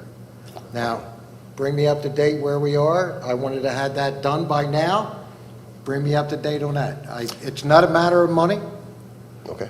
I gave the order, and I'm just waiting. So you guys tell me where we're at. Yeah, it should be done in 3 to 4 weeks. Yeah, we're waiting on it. It should be finished in 3 or 4 Finished weeks. in 3 to 4 weeks. Finished. Finished. 3 to 4 weeks. No, we put a priority on that, honestly, and it was taking so darn long to get this stuff done. Look, this is government, man. Understood. It drives me nuts. Understood. So, but that I made it a priority, said we're not waiting for the other bridges. I want that bridge done. Excellent. Well, I appreciate your time, and I will make sure that I share this good news Absolutely. with the rest of the You'll folks who see work with. stuff being done there shortly. And thank you very much. Thanks, Mayor. I remember that we had addressed that at our Absolutely, the yep. previous meeting. Thank you all very much. Have a good Appreciate evening. it. Thanks, Rod. Have a good day. God bless you, man. Mr. Mayor, Council, Paul Rotloff, 1936 Hansel Drive. Did Bensalem retain ownership of the storm basin and the sewer system behind Hansel Drive and the Armstrong property? Do we have owners? I'm sorry, I didn't. Evidently there was a storm in 1982 where Hansel was flooded similarly, and they installed a drain basin, a storm basin. Was wondering if Bensalem retained that ownership or did the new developer? You know what, I really can't answer that. My guess is that it was the school districts. Well, the school district ground, we never owned it. Right, so it would have, if I think he's it's talking in about- that property line, it probably You're would talking have about sewers reverted. though, aren't you? I'm sorry? Are you talking about sewers too? There's a big giant detention basin back there that Right. has not been maintained, I think, since Armstrong shut down. This is going to be coming in front of us for their approval. We can make sure that this happens and that works properly, and whatever, if it's township or if it's for them to do, to make sure it's done and working properly. This is the first I heard about that, but we can definitely make that part of the project when they come in. They're going to be But coming we in. I never believe- owned it. We never owned it. No, it was the No, the school county. district. So at this point, we can take that up as a council when they come in to ask for land development on the property and find out exactly what's going on there before we approve them to be able to do anything. But this will be the second time it was dealt with. The first time with the flood, they put the storm basin in and the storm drains to deal with it. When they took the building down, they took all the infrastructure of the building with it, and it's like a giant funnel. Right. My understanding is that the plans that came in, Were you Russ, there please then? correct me if I'm wrong, but I thought that there was a significant stormwater retention basin being put in Were you there in on the 82? plans that are in for the township Huh? now. Yeah, That's, there's That's that, but it, I thought that's there was it. also more underground. no, I understand, but shouldn't have something been done to mitigate the building being taken away? It's a giant funnel. When you look at the slope, Yeah, I went out and I took a look So- at that. the big issue I have is the people that have and the people that have not are going to put their money back into their house, and like you said, another flood could happen a week or two from now. So why wasn't the mitigation done before the building was taken out? Nobody does They anything don't- without approval. Right, I don't think he had approval, I mean, we didn't give any approvals to do any work out there. No, the only thing they got approval for was to take the building Demolition. down Demolition. and demolition, but So nothing a else. couple years ago, when we had a pre-meeting with Jay, the water was brought up. There was horrible problems there to begin with, and he said, no problem, we got it. I just don't understand how nothing was mitigated. I mean, He didn't own the property until a Right. couple months ago. understood, but a couple years ago, we told him what the problems were. And he said he had us, he would take care of it. Well, now we can make sure that he takes Yeah. care of it, because when we approve We haven't, the property, we haven't Yeah, approved anything no. with this project yet. It hasn't come in front of us for approval. Right. At this point, it was the school district's property up until he finally paid and bought the No, rest of the I property. understand the delay, So several now years. he's trying to come in front of us. Let's look at it a different way. Do you think it could be cleaned out now? Is it functional? I don't It's even. it's a I asked scale. the engineers, I don't Well, know. here's the thing, it's not a 100-year flood, this is a 33-year flood. The basin that was there was designed for what was in place, and now that is gone. And it's like a giant funnel. So the building and all its gutters and sewers were taken out. I just don't understand how something so massive was removed and nothing was mitigated. I just don't understand how it happened, because I know you're offering us, oh, it's going to be taken care of now. I walked through the one house that had 5 feet of water in the kitchen in '82, and the owner told me, beautiful house, I got to tell you one thing, we had 5 feet of water in our kitchen, and he showed me what they did in response to it. And here, it degraded, it's overgrown, and then the building's taken out, so what was there is so, it's overgrown, I mean, it's not. well, it's it not could be, functional. it could be 20 times bigger, it could not have dealt with what happened. Well, when it comes in front of us, we can deal with the details. We can't make them do anything with the property right now. That would be done by the, building and planning would go in and look at it. But when they come in Russ, for is there- building approvals, we can make sure that they do the basin and make sure they do the piping and everything works properly, so that you don't ever have this problem again. I know, but And that was would done be- already, and being he took the building out, something should have been done. When you really look at the lay of the land and how it funnels in, it's obvious what happened. Now, Russ, and is there anything that we can do, or Well- we can talk to him to do now to prevent any flooding from before land development starts, anything with that basin I'd like now? to see Lake Bensalem there. I want to see a storm drain, like back at Franklin Mills, they got giant Yeah. maintained storm basins. Yeah, we could, I mean, we can go out, well, I haven't looked at the property since the building was demolished. We can go out and look at the property now, if that's what council would like us to do, and just take a look and see what you're talking about. I know that I had conversations with the engineer who was working on that development the day after the flood happened, made sure he knew what had happened there, and made sure that he addresses this issue in his design, which will probably be over and above what is typically required by the ordinance because of the magnitude of that flooding that occurred on Hansel Drive. But that wouldn't go into effect until they start construction. which Correct, means but we I'm need to saying, have to approve I plans first. mean, Quentin, I think we can go out there, we have our teams in place, let's look at that area and look at that basin, and then we can see what needs to be done. All right, very good. And then when we have the meeting for that, it'll be advertised. Please come to that meeting, and we'll make sure when we have the maps and everything in front of us, the engineers will have their answers as to what we're looking at, and we'll get that problem solved where we can be involved in that at that point in time to make sure that it doesn't happen again. So just in the meantime, my neighbors are just in limbo. Well, in the meantime, they're going to go out and No, look. I understand, but if they put all this money and reinvest back in their house, it could be wiped out again. So it's, I don't Was know that how. the sole source of the disaster that occurred with the water coming from that area you're talking about, or was there something else? The anomaly to me was 3 hours after it stopped raining, the water was gone. It was such an overwhelming amount of, there was a lot of sewage in place, storm drain availability.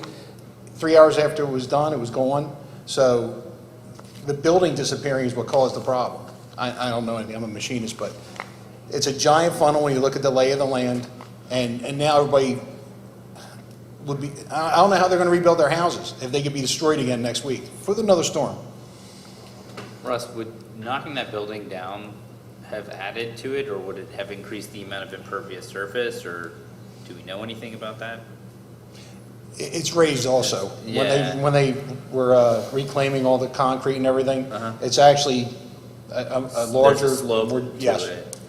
I mean, my feeling is that taking the building out in and itself wouldn't have created that problem. Now, is there associated things on the site that they might have done once they took the building out? We'd have to look at that. Okay. That's what we just have to look at it. I mean, I want to make sure that these houses, like Paul's saying, they don't get inundated all over again. Yeah, I don't want to see anybody rebuild twice. It's just horrific what No, happened. we'll look. And I've been out there, I mean, you've Yeah, I know. seen me I know down you're out there. I don't want to ever see anything like that again. I guess what I'm asking, Russ, and I'm asking you to look at this too, like, is there a, I don't know, underground stream in that area or something It that was we a don't know stream. about? But remember when, well. Yeah, there for a long was. I time- think that's what Quentin and I had looked at that some time ago, and there was a stream that went through that area. I mean, once again, I don't want to speculate. I'd like to go out and just kind of look at it. Can you do that and and then report back to we us so can- we know what absolutely. we're going to do Yeah, with this absolutely. development when it comes Absolutely. through? Can't have that And in the happen again. meantime, if we can have Yeah. have Mr. Pandia do something to That's- keep this yeah. from happening, even if it's a berm or Something something. in the from- interim to Yeah, protect. a berm or something from keeping the water from going on to the other properties would probably be a big plus to keep the water from Anything. going over. Agreed. Yeah. We can go out and take a look at that. Not a problem. All right, very good. Thank you. Thank you. All right. Thank you. Do we have any other public comment? Just want to reiterate, Come up and, it's, I I wasn't planning on speaking because Stacy Kulikowski champion. I grew up on Hansel Drive at 2060 Hansel Drive. I now live on Ashton Road, 623 Ashton Road. So what you had said earlier about this not being a twice having to rebuild, my home will now have to be rebuilt a second time for the people that are living there now. We did it in a flood in the early 70s, then there was the flood in 82, and now this has happened. So any water mitigation that can be done on that property is really going to hugely save it. I won't tell you exact words my grandfather told my parents when they bought the home, but there is a natural creek that went underneath the house I grew up in. And they diverted it, and then it got piped in the late 70s, And the dry lake was then built at some point, and I do believe it was before the 82 flood because it was supposed to help with the water mitigation.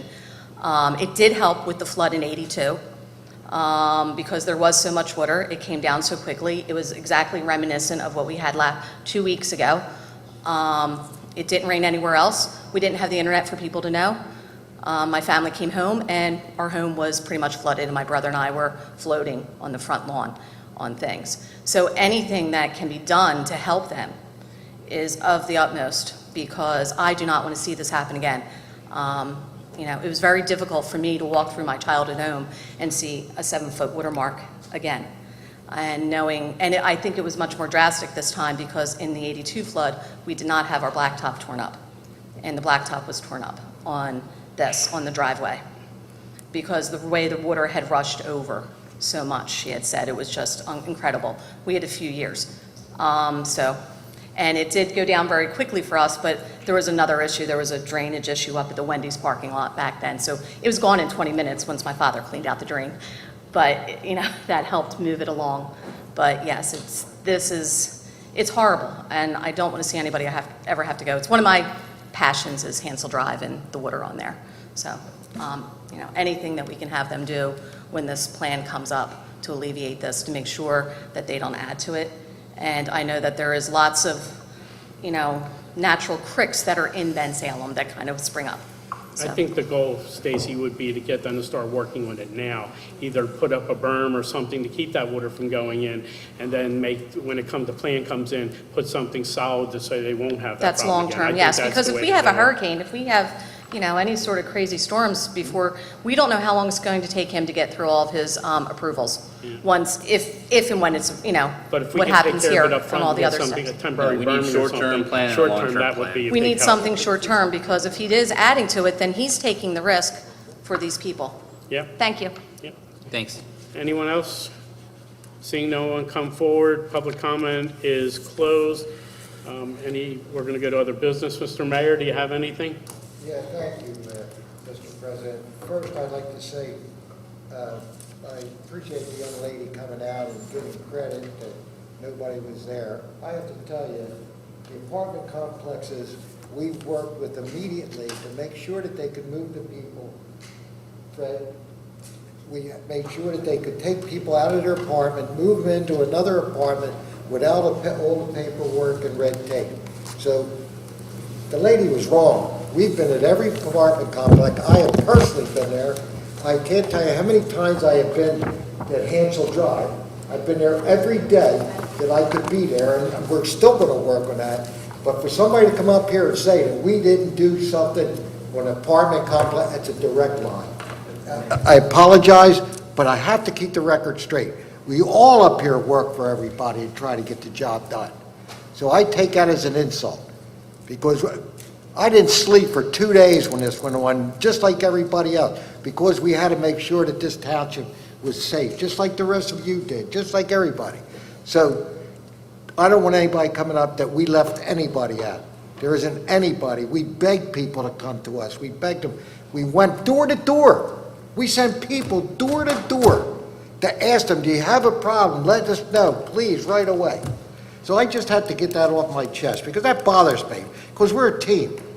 And Mayor, to talk about that, it was brought to my attention, and we were asked if that would be something that the council could waive fees for them to be able to move them in and not have to go through the whole thing. And my comment was yes, that work together with the mayor. Just let's keep it straight, that we're for everybody in Bensalem. We make sure that everybody gets the service they deserve. And I don't care what it is, especially a disaster, for God's sakes. We would never leave anybody out of that. And every apartment complex, how many of them did we go to? Make sure that they could get their people moved in their own complexes. If they had an empty space, we made sure they got moved. Person got gift cards too from the township to help with food. And I was actually at Regency with ladder 65, so that was Fred, good information. if you're going to talk, you need to So come just to the don't come out here and make that kind of statement when it's not true. It's just not true, and it bothers me. I keep quiet up here. I don't say a heck of a lot. But I don't want to be put down on something as the township, not me personally, the township. We work for the people. No, and the mayor was right. We were out there. We were actually at Regency. We took people out of Regency. We gave out gift cards at Regency we gave out gift cards at Regency to They people, can't so... stop bringing politics into stuff. Yeah, when- that was even in a just disaster. totally a lie, what was said tonight in front of council. I don't think we need to put politics into a major disaster like this. She personally I mean, thanked you, Tuckbasia and Val Ridge, so Look, it was political, so. Look, That's just fine. like the mayor, just like Yeah. Director Haran, I've been out there, I've been trying to help folks. I've been And talking to that's them, great. I've been That's what you're reporting a lot of supposed to stuff to the mayor's office. Fred, I've called you about all kinds of different stuff, including cats, Absolutely. But I wouldn't everything. ask them up here and thank 3 people that are running at a disaster. That to me is, never been here before. Just come on, what are you doing that to us for? My God, we're here in a disaster, people losing their homes and everything. God. You know, I don't break out often, but sometimes, I'm sorry, Mr. President, I'm sorry, Jesse, council, just It's okay. trying to worry about the people, not anybody. And that's what you're saying. Okay, you have more, Mayor? No. You're done? Mr. Sloan? I don't even know what's coming up, what holiday, we don't see that anymore. A couple more things about the flood. I know that there were some issues with Verizon. I think it was mostly specific to Lafayette Gardens with them charging termination fees or possibly fees for some of the damaged equipment. I know we started to look into that. Verizon did agree to waive the termination fees for residents impacted by the flood. The equipment damage fees are still being assessed. That's been elevated to executive management with Verizon. So, we're trying to get relief for folks. I know that the county commissioners have assisted with standing water issues on Hansel Drive in terms of mosquito spraying, and they were sending out crews to go and put out traps and test to really figure out the extent of the area that they need. If anyone else is having issues, they should contact the township, contact the county commissioners, contact any of us, Director Haran. We'll help make sure that information gets set up. I know that's being all run through the county health department. I want to thank the Bensalem Lions Club. They were down, I was down with a couple folks on Hansel Drive where they were trying to help some of the residents in need, giving out supermarket gift cards and trying to make sure people had food in their bellies. This is a disaster unlike anything I've seen. And I grew up here in Bensalem. I don't remember the '82 flood. I'm sorry. I was 1 at the time. We do not get waste from the township. We provide our own Yeah. dumpsters, after dumpster, after dumpster. Yeah, I apologize for saying that. So thank you, council and mayor, for Yeah. providing dumpsters to everybody in the township, at the firehouses and at the people affected there. Yeah, and I know the county commissioners were able to get a couple additional ones throughout the township to help with folks as well. I mean, this is just, it's horrible what happened to these folks. And, I know that we'll all work together to get anything that we can for these folks. The only other question I had, Russ, the traffic additions being done at Casimir and Ford with the little concrete island and the repaving, do we know when that work will start? No, I don't. No, I asked Quentin, I wanted to ask Quentin when would start. The contract is, Quentin, can you come up to the mic, please? it's Marcy, it's part of the road program. Quentin, can you come up here, please, and speak into the mic and answer the question? We can't have it coming from the audience. I don't know the date when it's going to start. We're still doing a bridge crossing or a road crossing for the pipe on Byberry. So after that's Okay. done, we You do know, have the... About when it's going to start? Well, the pipe's done on Wednesday. We're supposed to be paving Wednesday, so then the pipe work's done. We also have the ADA ramps at Humanville and Byberry to do, and that should be in 2 weeks. So right to that, they're supposed to jump from that to go to the island. Okay. So I'm assuming like 3 to 4. Okay. All right. Because I know that's the reasonable. paving contractor wants to get remobilized and come back and finish all the roads up. Yeah, that makes sense. It's Okay. ready to go. right? Yeah, it's ready to go. It's been No, I- engineered, ready to go. Yeah, I'm hopeful that at least helps mitigate some of the problems down there. And Yeah. I know we talked numerous times about that, truck traffic down Casimir, and so I'm hoping that this really improves that situation. Yeah, I just sent trying to get a date together. We just sent Public Works a sign last, I guess it was Friday, Friday night Okay. late. So as soon as that sign goes up, they're gonna be notifying when it's gonna be shut down. Great, okay. So- Thank you, Quinn. Thank you. The only other thing I want to do is I just want to thank all the first responders, public works employees, everyone who has been out there in the past couple weeks, especially the night of the flood. It's really tremendous that we had 0 loss of life. And when you saw how bad the flood was, so thank you to everybody that helped. Okay. Mr. Kisselbeck? Thank you, Mr. President. I wasn't going to say anything, but I'm going to respond. First of all, I'm glad that the mayor did respond to the woman that was here. It was quite obvious to me, it had to be obvious to anyone else, that that was definitely a political attack. It had no basis of reality in it, when in fact we had the administration there, we had council people out there, we had our police department out there in its force, our first responders out there, the fire people out there. We're continuing the process, as was described. I don't know if she didn't hear anything that was said tonight from the Director of Public Safety, as far as our township engineer, as far as what's continuing to happening with the teams to make sure that we can try to do the best for the residents of Bensalem, whether it be in the 350 homes that were talked about, the apartments, the 44 businesses, the condos at Lafayette Gardens, 61 there, et cetera, et cetera, et cetera. But it was just to come out and make that blatant statement that the only people that were helping residents of Bensalem, and Jesse, I have to say, I was surprised that you actually thanked her for that statement, because that's what you did.